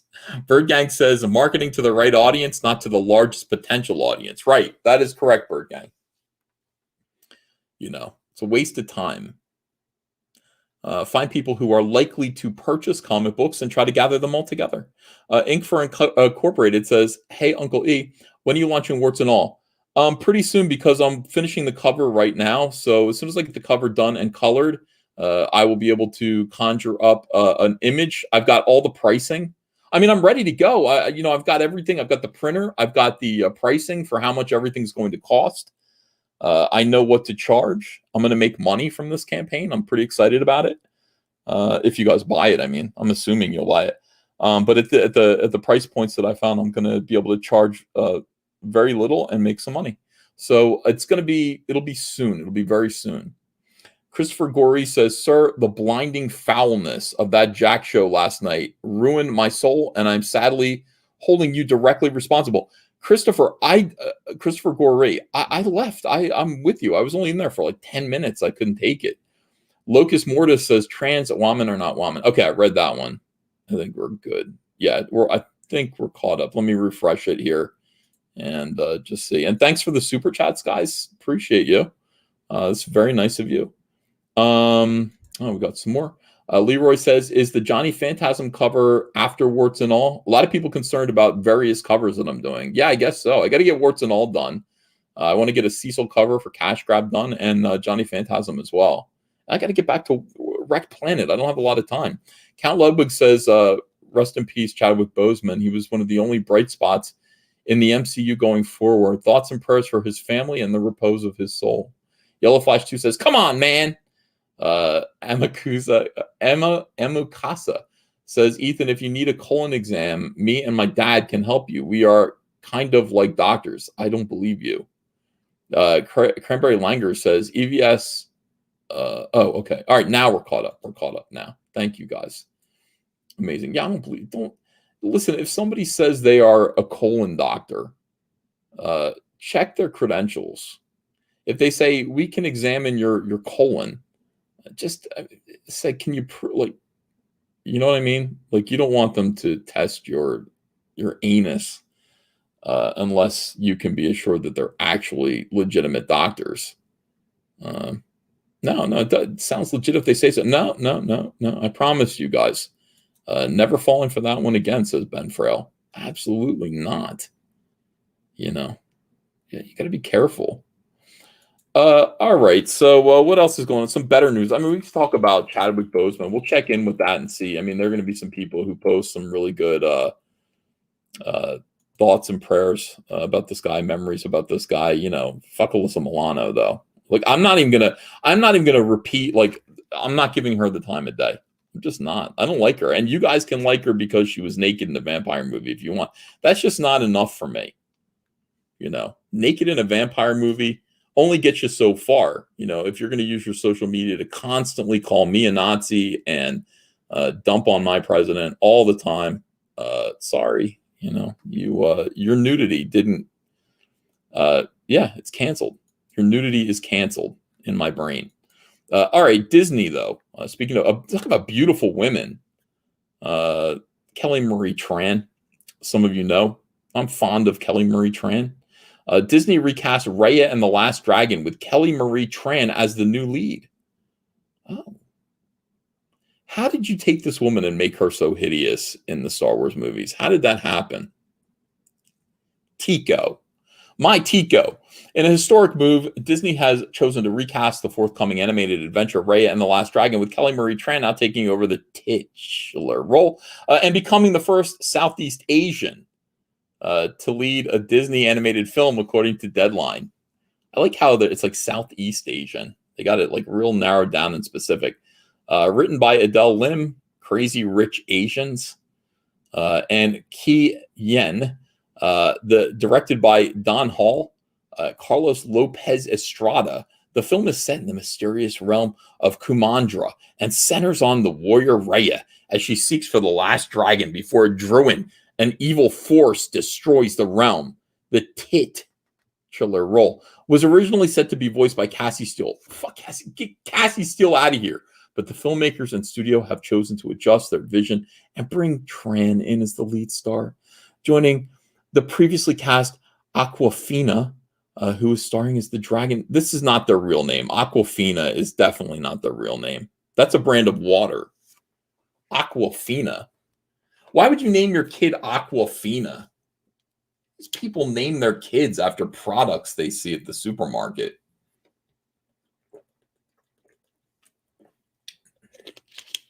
Why would you do that? You name your kid Beyonce? Why would you name your kid, you know, beyond the actual Beyonce? You're going to name your kid Beyonce? And she's got a little brother named Ludacris? I mean, what is going on? Knock it off.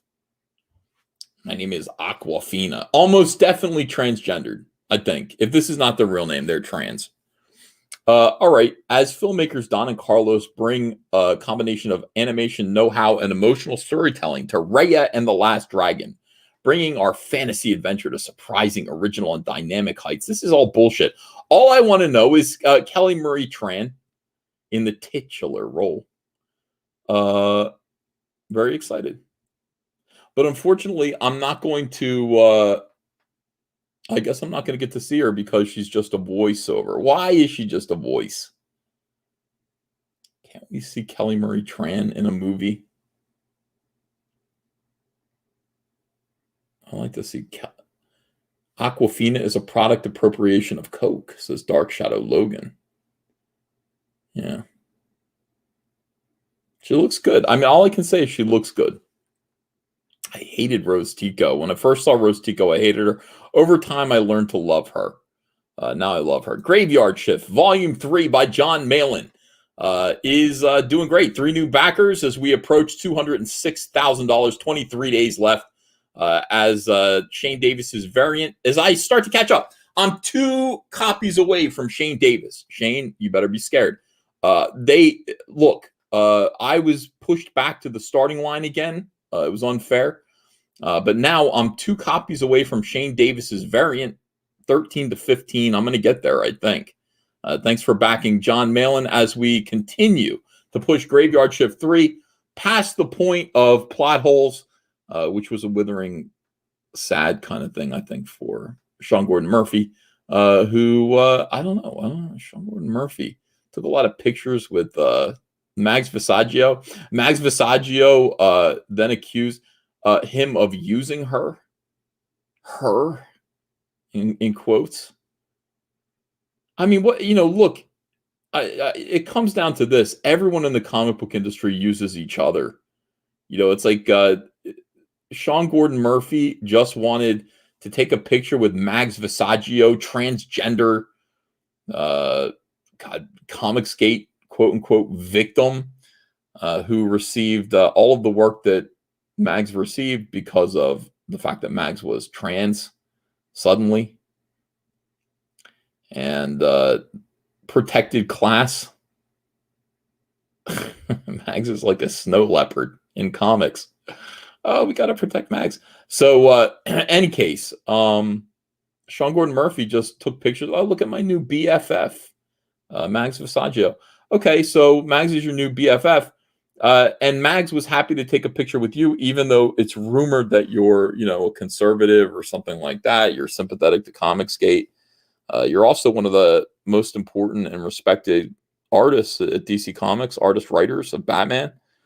So Sean was using Mags for social justice warrior cred, but not even that, just to be like, kind of like, hey, SJWs, leave me alone. I have friends here to protect me. I'm friends with Mags, so you shouldn't be bothering me. And in the meantime, Mags was using Sean for like, hey, you're actually a respected writer. If I'm hanging out with you, some of your quote unquote, and this is a real quote, your shine will rub off on me.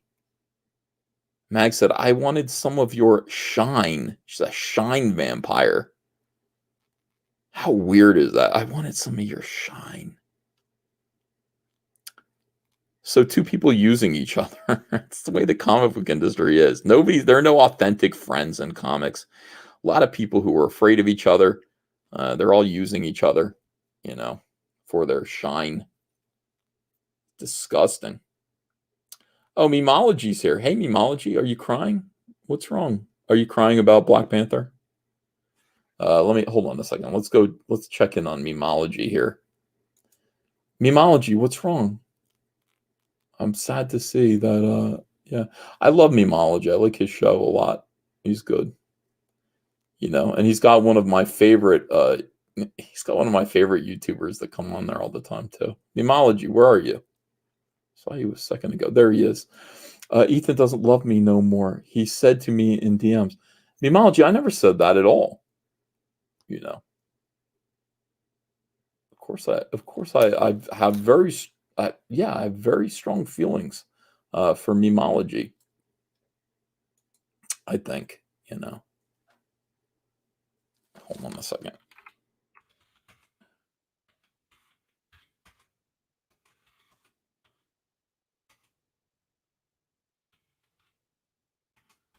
Yeah, no, I do. Of course I do. I like Dame Pesos better. I mean, you know, Dame Pesos. Why, Memology,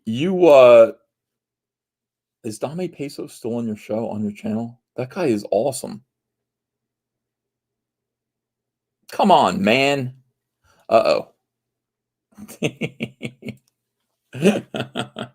Memology, you want to come in here? I don't think you've ever been on my show before. I'd bring you in here, I guess. We can talk about sad things.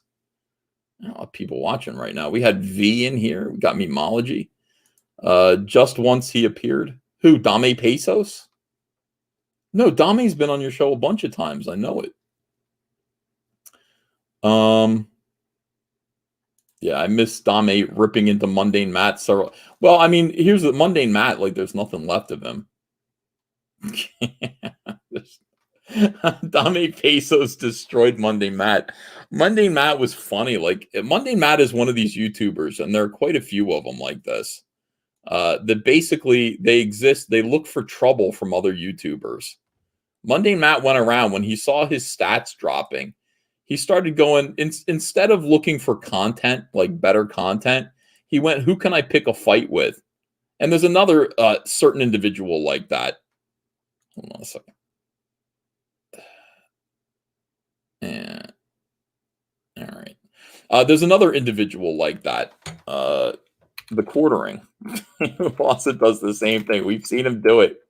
When the quartering's stats are down or whatever it is, like, I don't know what happens, but he starts to go after people and starts to pick a fight.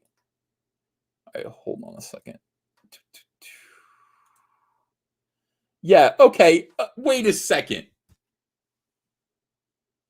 All right, hold on. I got to get you in here. Come on in here, Memology. Now I understand what your problem is. Now I understand. Because I didn't understand before, and now I do. Yeah, Jeremy Hambley, the quartering. He picks fights with people when he wants some attention, and I think he's drinking. He picks fights with me. I didn't do anything to him. I don't. When my stats are down, I just go, I better live stream more. I better make more videos. My stats are always down. I don't really care. I'm just here to make videos and talk to you guys. It's not. Here's the thing. Whenever I go live, I still get like 2,000 people in here usually. So, Coach in Lunacy says, "Bring on the boys." I just heard somebody sent me a message and said Elliot Fernandez is talking about getting back into drywall. It's just typical. What can I tell you? Like, and they're like, please help Elliot. I can't help Elliot. Elliot doesn't want my help. Here's what happens. And I love Elliot Fernandez. And by the way, Elliot Fernandez's Salamandroid pinup is in the, I'm publishing it in the Cyberfrog Wrecked Planet preview ashcan that just went to print. That's coming out soon, by the way. I got Steve Dye to put it together today. Steve Dye drove me crazy putting this thing together. We got to talk on the phone. It's hard to, I don't know if I'm just difficult to understand when I ask people to do things. Steve Dye did a good job, but it took like 3 back and forths. I don't think he understood what I was saying. And then it turned out he was right about something that I was insisting. Memology, I sent you the link on Twitter if you want to come in here and we'll explain what happened. But Elliot Fernandez, he's no different than any of these guys who fall into the orbit of a certain dirtworm. Now you're done with comics. So that's interesting. What can I tell you? And now you're like, I can't go to Ethan because Ethan's the devil. Dirtworm destroys people. It puts them I don't know, it just puts them in a bad place. Memology, hello, how are you? Oh no, I cannot use this without the camera, so you're going to see me. I look like shit. I'm sorry about that.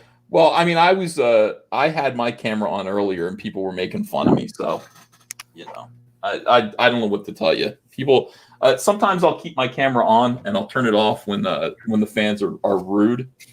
And tonight they're rude. They didn't like anything that I was wearing. They called me gay. Memology, they called me gay because of what I was wearing. It's fine, man. I accept you however you are. I am really accepting of the LGBT plus. Well, I mean, I don't think what I was wearing was gay at all, and I thought I was cool. I thought I looked like a rock star, but You know, these guys, they're very critical of me lately. They don't always like my clothing and where I shop and all that stuff. But I don't care.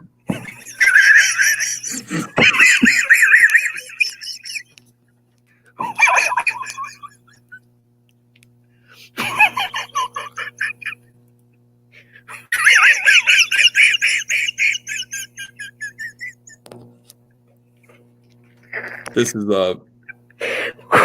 I didn't expect. I'm sorry, I didn't expect that. awkward. It's awkward to to be supportive of you and then to turn on my camera and expect some support backwards from you towards me. I didn't expect that. Cosplay. And then you just laugh at me. What's that about? I'm sorry, I didn't expect that.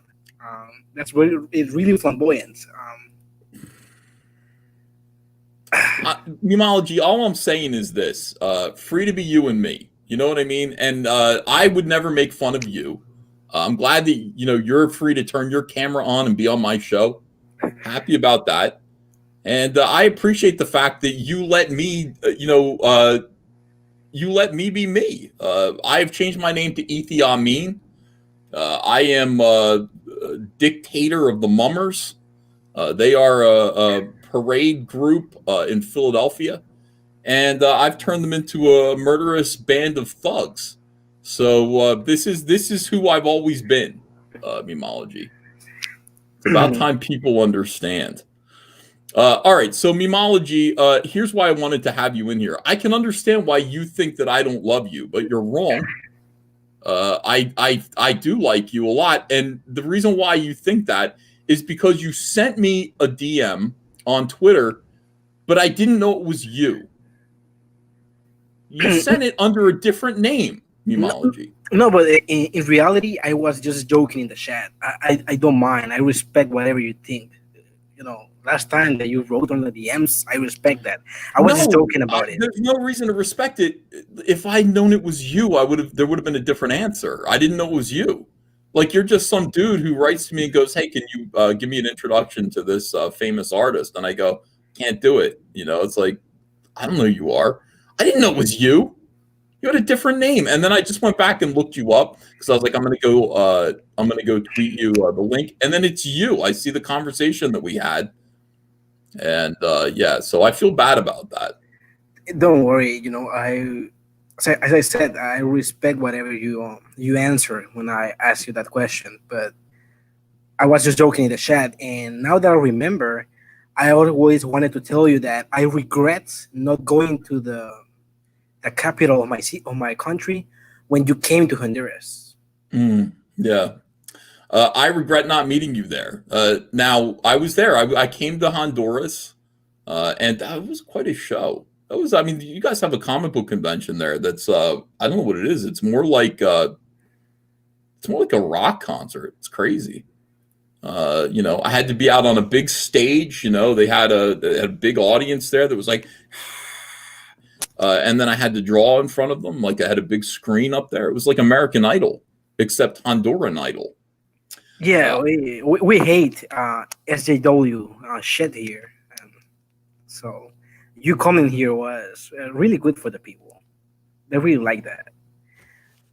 Though, it was good for the people. Ethi Amin coming to Honduras is good for the people. It's good for the people. I had a good time. And then I got followed around.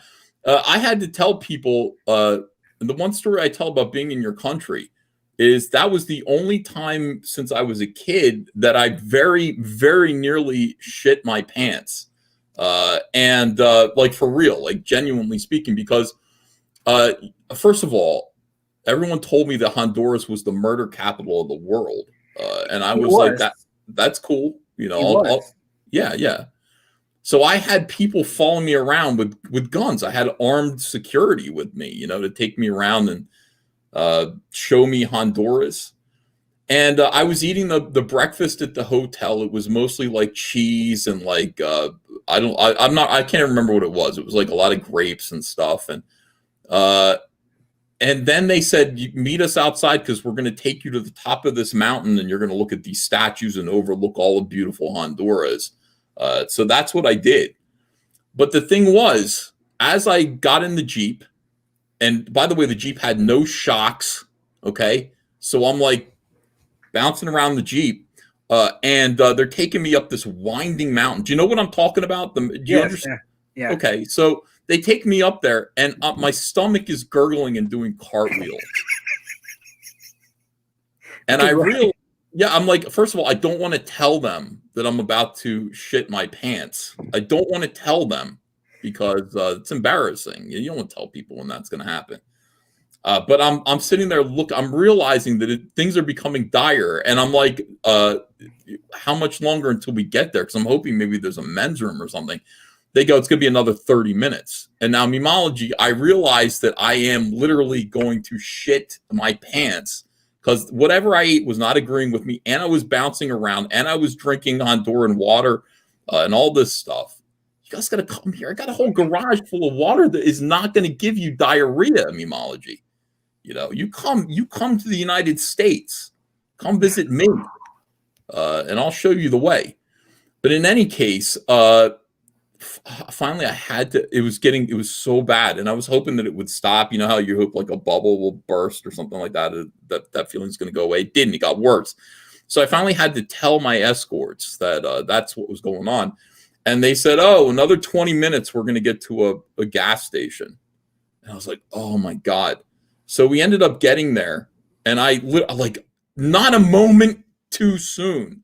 I get in there, and I'm telling you, it is the worst. It is the worst men's room I've ever seen in my life. It's like a prison men's room. I know what you're talking about. They do like shit, and they don't do any maintenance on those bathrooms. No, so I know what you're talking about. Yeah, I mean, it looked like there was mold everywhere. Like it was horrible. It was absolutely horrible. And then I look, and there's no toilet paper.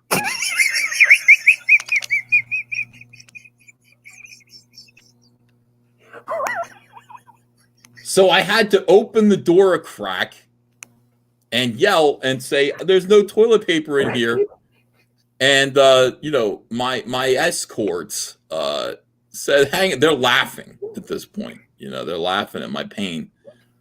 And they come back with, I swear to God, I don't know what you guys are doing in Honduras. You got to come to America, memology.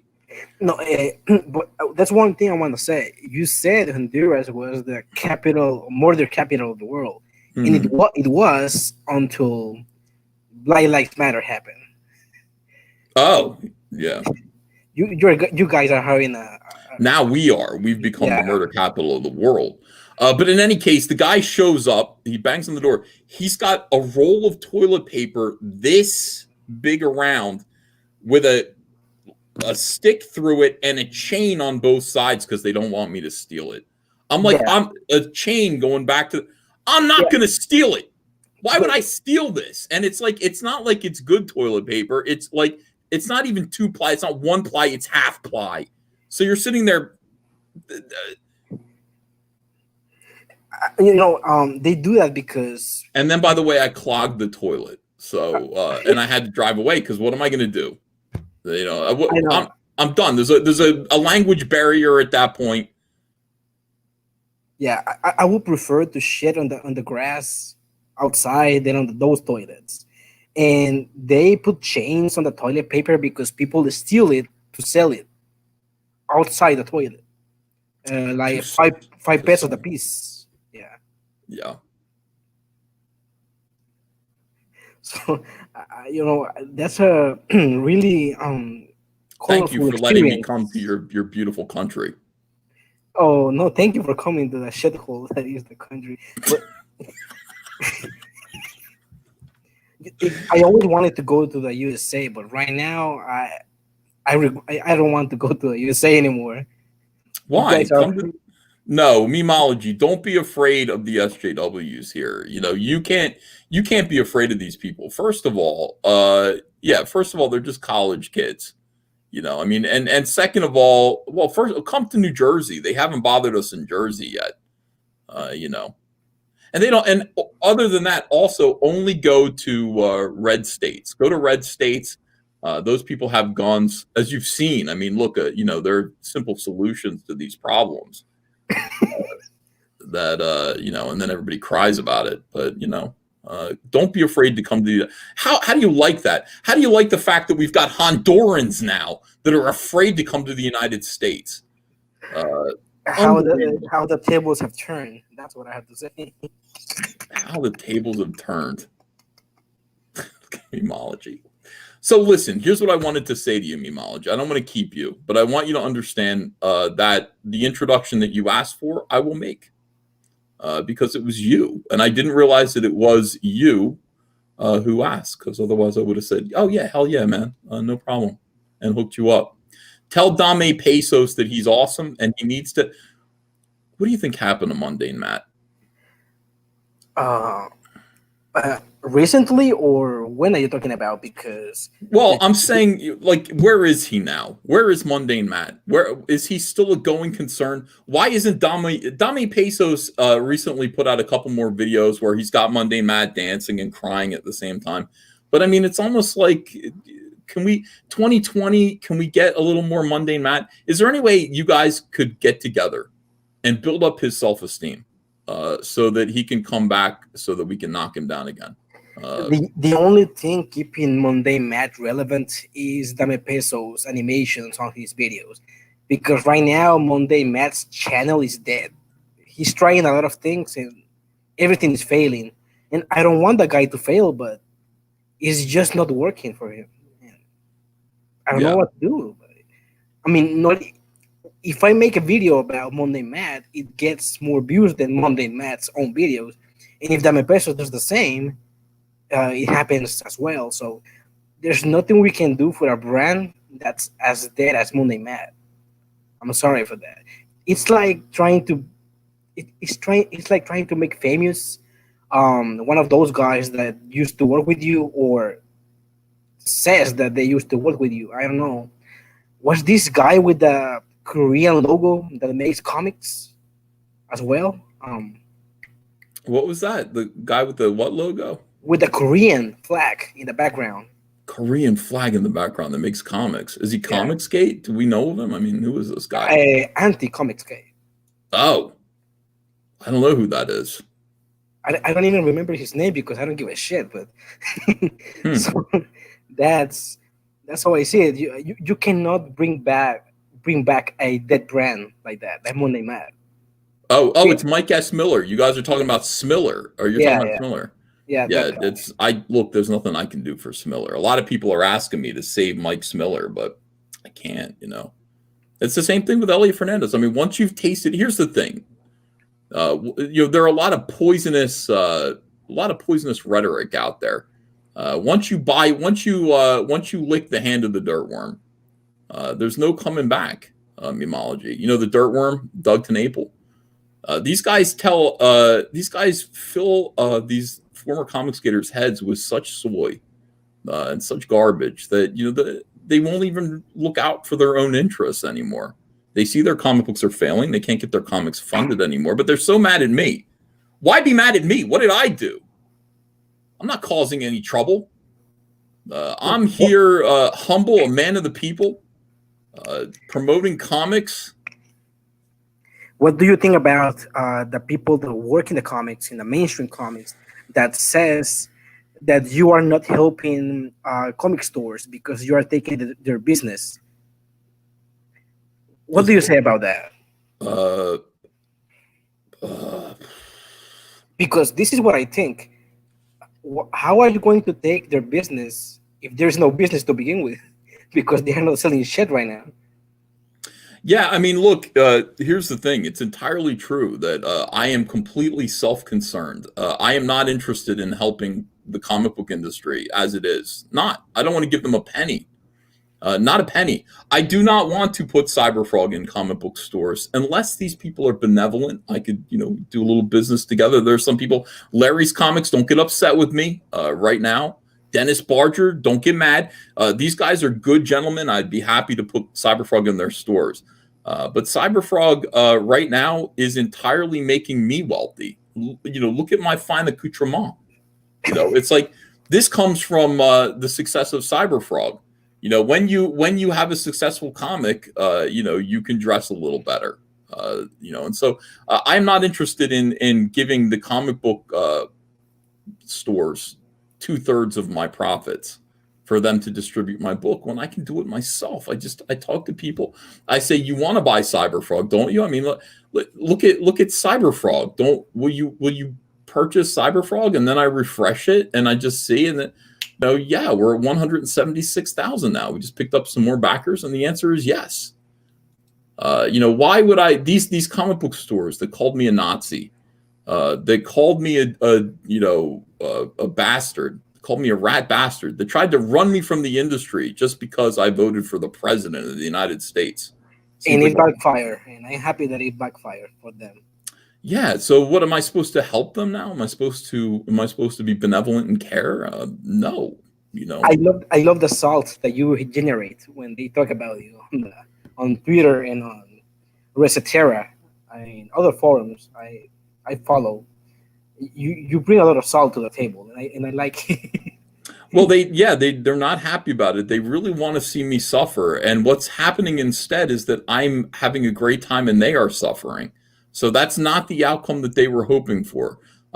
Mark Wade and Jamal Igle and these guys, they were actually saying, don't worry, it's just going to be a year before Ethan has to ask, you want fries with that? And that hasn't been the case, and yet it's been the case for them. I mean, they're finding, that they're going to have to find work, blue collar work, food service, in the service industry, the customer service industry. We told them all along, we said, guys, comic books is a customer service industry. You need to be kind to your fans. And they said, fuck our fans. We're not customer service. We're in the monetizing art business. Well, how's that going? How is it going, monetizing your art right now? Monetizing your art. Who is it that turns art into money? It's customers. Exactly. Yeah. And you can't be kind to them. You can't defer to your customers. You can't humbly bow to them. These people are all getting what they deserve. As things shake out, I think over time, MEMOLOGY, we're going to see who's standing, who isn't. And then, we'll decide how business is divvied up from there. I'm willing to do business with some comic book stores, but, going through the direct market, no. Ew. I think that independent comic book creators are going to be the future because, as you can see right now, they are firing a lot of people from DC and Marvel. I think the people at the top, the people that we don't know about because they don't mention their names, the executives, the people with the money, they know that SJW does not sell comics. They know that, but they cannot make a statement about it, or else they're going to get in a lot of trouble right now. Worse in this current climate on the United States. So yeah, that's the problem. I mean, all these people are held in the clutches of these soy boys and blue-haired land whales. They all have to pretend. They all have to pretend. They all have to create pretend woke comics for people who they imagine are pretending to hate capitalism. None of this leads to prosperity. None of this leads to money. And honestly, when people are brave enough to stand up and say, fuck this, I think I'm actually going to try to do business. You get shunned and all that stuff. It's hard. The shunning is hard. But at the end of the day, you end up succeeding. You decide what your goals are, MEMOLOGY. Your goal should be to sell comic books and make money. Exactly. They should not be to appease social justice, which is made up anyway. There's no such thing as social justice. It's stupid and retarded. These people are retards. I can't take any more of it. Social justice. That's the only way that I make money as well. I have a lot of haters because of the channel's content showing the riots and everything, and people call me racist and a white supremacist for it, but they don't realize I live in a terrible shithole. I don't care about Trump or Bernie or Biden. I care about making money to help my family. That's what everyone should care about. Not about fucking politics, pandering to the SJW, to the Black Lives Matter. they're not going to come to help you with your debts. When you are sink in depression without money, they are not going to come and help you. You have to help yourself. So just as you do with comics, I do with my channel. I don't give a fuck about politics or pandering to the woke crowd, because that doesn't make money. At the end of the day, it doesn't. So Memology, what makes money is you entertaining people, and your channel is incredibly entertaining, and everyone loves you. And I certainly do. And are you thinking about making a comic book or no? Or was that just something that? No, I do, but I do know how to draw, but I don't have the equipment, the digital tablet where you can draw to the computer. And Neither do I, though. I mean, I just draw on paper. I draw on paper, but I don't have the inks. Here in Honduras, it's really difficult to get the right equipment to draw with quality, and shipping that equipment to Honduras almost always gets lost in the airport because they steal it and sell it. So I don't have any means to get the equipment to do that. To work. Should I smuggle it in? I mean, I can make myself look pretty discreet. I could smuggle in art supplies to Honduras, hand them right off to you. Probably get out of there without crapping my pants or being murdered, and get back home. They were warning me about like a fever or something like that when I went in there. Yeah, dengue caused by the mosquito bite. Oh yeah. Boy, there's got to be a way that I can help you, Memology. So no, I can draw. I can draw the concepts and everything, and I know I can draw more or less. What I have a difficult time drawing is women. I suck at drawing women. I really suck, and that's why I'm looking for a professional and a person that already has some fan base at least, so we can combine our fan base, both our fan base, and try to make a comic, because I already have the idea in mind. It's about a group of people which have superpowers, and that's really a cliche. I know that, but in this case, in my story, the superpowers are actually living beings. So that's the only thing I'm gonna say right now. That sounds pretty cool. If anybody wants to offer you some submissions, some art submissions, can they hit you up on Twitter or something like that? Yeah, you can. I'll be glad. All right, good, because that's what I'm going to do. I'm going to send you some art submissions, because I know if there's a comic book that's being promoted on Memology 101, it's going to sell a lot of copies, and that is true. Memology, thank you for joining me tonight. Let's stay in touch, my friend. Thank you. All best wishes to the good people of Honduras, who are behaving themselves better than the people of the United States right now. Do you have a message for the people, these radical lunatics in the United States? Do you have a message for them? Suggestions, advice, criticism? I have a message. You're all being used by the politicians for the elections, and when the elections are over, they're going to forget about you in a second. So good luck with that. Amen. All right. See you later, Memology. Take care of yourself, brother. Thank you for having me. Good.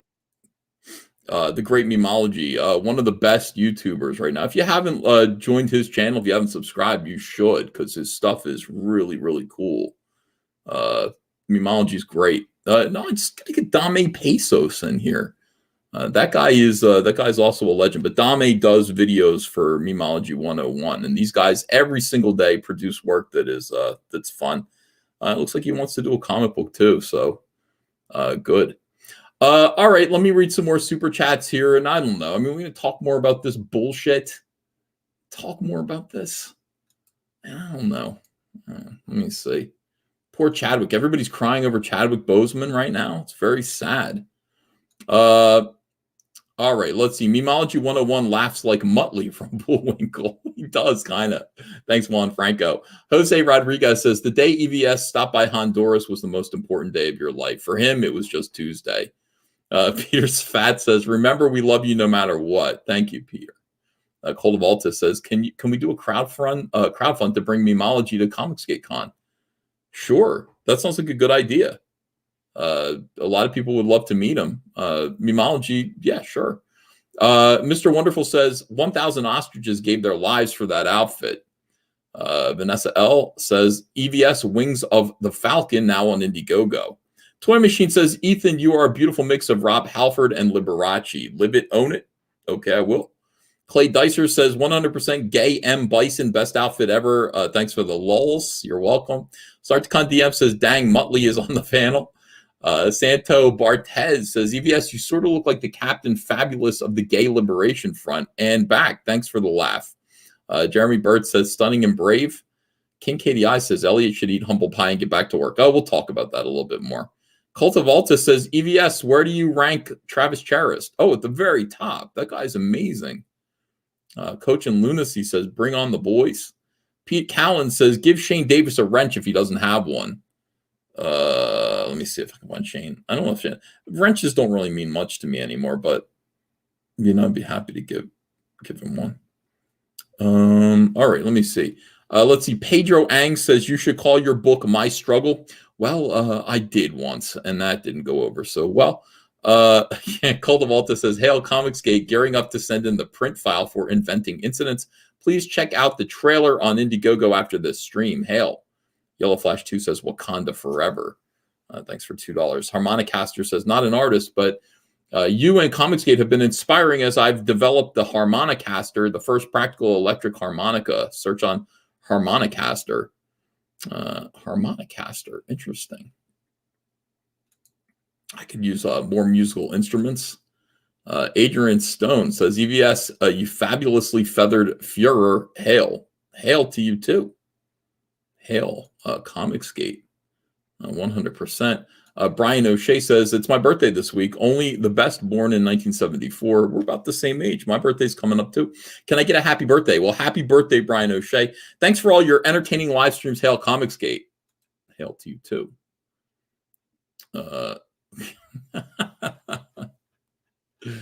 Oh my gosh. Amazing. Any chance of streaming on D Live, says Phil H. No, I don't think so. I'm happy on YouTube. We have a good audience here. This is a good scenario. There's nothing that I need to say that I'm not saying right now. I feel like everything I need to say is getting said. D Live is for degenerates. I shouldn't say that. That's not true. Let's see. Ethan, the StarCraft captain, make it slow. We got Sheila Allen here, says anyone who makes a kitty cat book deserves an award. Well, I mean, sure. We shaved our cat today. Hold on a second. Okay. We shaved our cat today. We took Lily and we shaved her down so that she just has the head fur and then a boop on her tail, on the end of her tail, and she's angry with us. I don't know why. I mean, it's funny now. She's at least funny. Michael Bancroft says, Ethan is putting the local costume shop's kids through college. You think there's a costume shop that makes shit like this? That'd be great. Yeah, she got the lion cut. Sheila Allen says, oh my God, picture. Yeah, maybe I'll post a picture on Twitter for people to yell at me about. But I just thought it was funny. I mean, look, my cat wasn't making me laugh, especially after, again, not another diarrhea story in the same. But I mean, I told you guys that she shit in my office. She did it again twice. Had the carpet cleaner guys come in here and clean up the downstairs carpet, the basement. Come in here, get this place a nice scrubbing. It smells good now. And the consequence for Lily defecating not once but twice was complete abject humiliation. So we shaved her down, and she is now a naked cat with just a lion's mane head. It looks really bizarre, and then that little ploof on the tail. She looks like Dr. Evil's cat, except with a furrier face and the little bleep on the tail. I will show you. I mean, look, it's me. It's not mean. I mean, she'll get used to it. But she has long hair, and it's just, oh, now people are mad at me. Oh, now you're mad? Oh, yeah. Now you want to blame. Oh, we're also critical of Ethan shaving down the cat and humiliating the cat. The cat was shooting diarrhea all over the walls of my office. The cat was like breakdancing, apparently. And just, no. We got to teach you guys a lesson. Don't call PETA. Whatever you do, don't call the people for the ethical treatment of animals. That'd be the worst thing ever. No, I'm not joking. I mean, I will show you a picture, you know. I didn't deserve it. This was not something that I deserved to happen to me. I'm not wearing the cat right now. That's not true. This didn't use, obviously this is not a cat. This didn't used to be a cat, clearly, transparently, you know. PETA stands for people who eat and torture animals. I used to belong to PETA. What a sucker. What a sucker. I'd be like, oh, yes, we got to take care of animals. Can't eat them. My dad still is like that. My dad's a vegetarian. He says, do not make your body a cemetery for animals, son. My dad doesn't talk like that. Sorry, I didn't mean to give my dad a lisp. He said, son, don't make your body a cemetery for animals. He says, don't do that. And nothing with a face, nothing with a mother, you know, be kind. There's something to that, but you know, at the same time, animals are delicious. People eating tasty. I remember all that stuff. I was a total animal rights activist in high school. A pain in the ass. The only reason you do that is to annoy people. I'm pretty sure the only reason you're an animal rights activist, save the whales, is to annoy people. Be like, I'm better than you. I'm more moral than you are. My morality, my interest in animals puts me socially on a higher plane than you, even though you have more money than me, or, you know, even though I have too much money and thus feel a little bit of shame. I think those are the only people who are PETA animal rights activists, the very poor who want to feel elevated in status, and the very wealthy. You know, I was also PETA. My greatest shame, says Liam. I'm sure you have greater shames than that, Liam. You know, I mean, PETA is okay. Yeah. Alfred McKay, thanks for the sticker. Appreciate you very much as I look at the top here of the super chats I'm getting. Let's see. Jason Durant, thanks for $5. Hey, Ethan, check out The Dark Hunter on Webtoon, a Bible story with a Star Wars skin. Make Star Wars great again. Oh, that's interesting. People are talking about PETA. Pedophiles. That's different. That's not the same thing. Let's see. Ethan's greatest shame is what he carries with him every day. His gun and his what's on there. What the how fat do you think I am? Herwinberg says animal rights was kind of trendy in the late 80s and early 90s.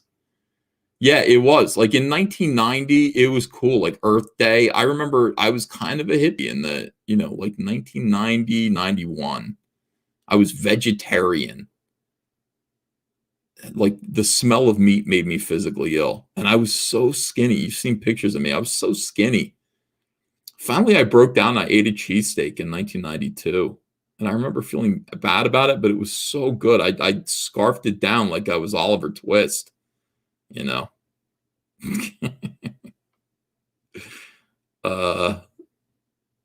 Earth Day was never cool. I was kind of cool. I mean, I went to Washington, D.C. I sat out on the lawn. Tom Cruise showed up, Olivia Newton-John. I got to see them. Yes. I was. Listen, my parents were hippies. I went along with my parents when I was 15 or 16. And then my dad became a Republican, which I'm grateful for. I think he realized he's still got the animal rights thing about him, but he's a Trump supporter, so that's fine. That's a good compromise. Jesus sees you, Ethan. Cam on, says Homo Ludens. No more camera on. I should probably go. I should get back to work. It is midnight. I'm so glad that you guys could join me. 4 hours of live streaming. I do it for you guys. Thank you so much for super chats. Hey, thanks for backing Cyberfrog. We got some more backers on Cyberfrog. I really appreciate you guys. Go read the 6 pages in the updates. Tell me what you think about it. I'm certainly interested in your thoughts. And I will, I'll talk to you again soon. I want to thank MEMOLOGY for coming in here again. It's a big YouTuber. I really appreciate having him on my channel. Very, very cool. And I will see you guys again tomorrow. Bye-bye.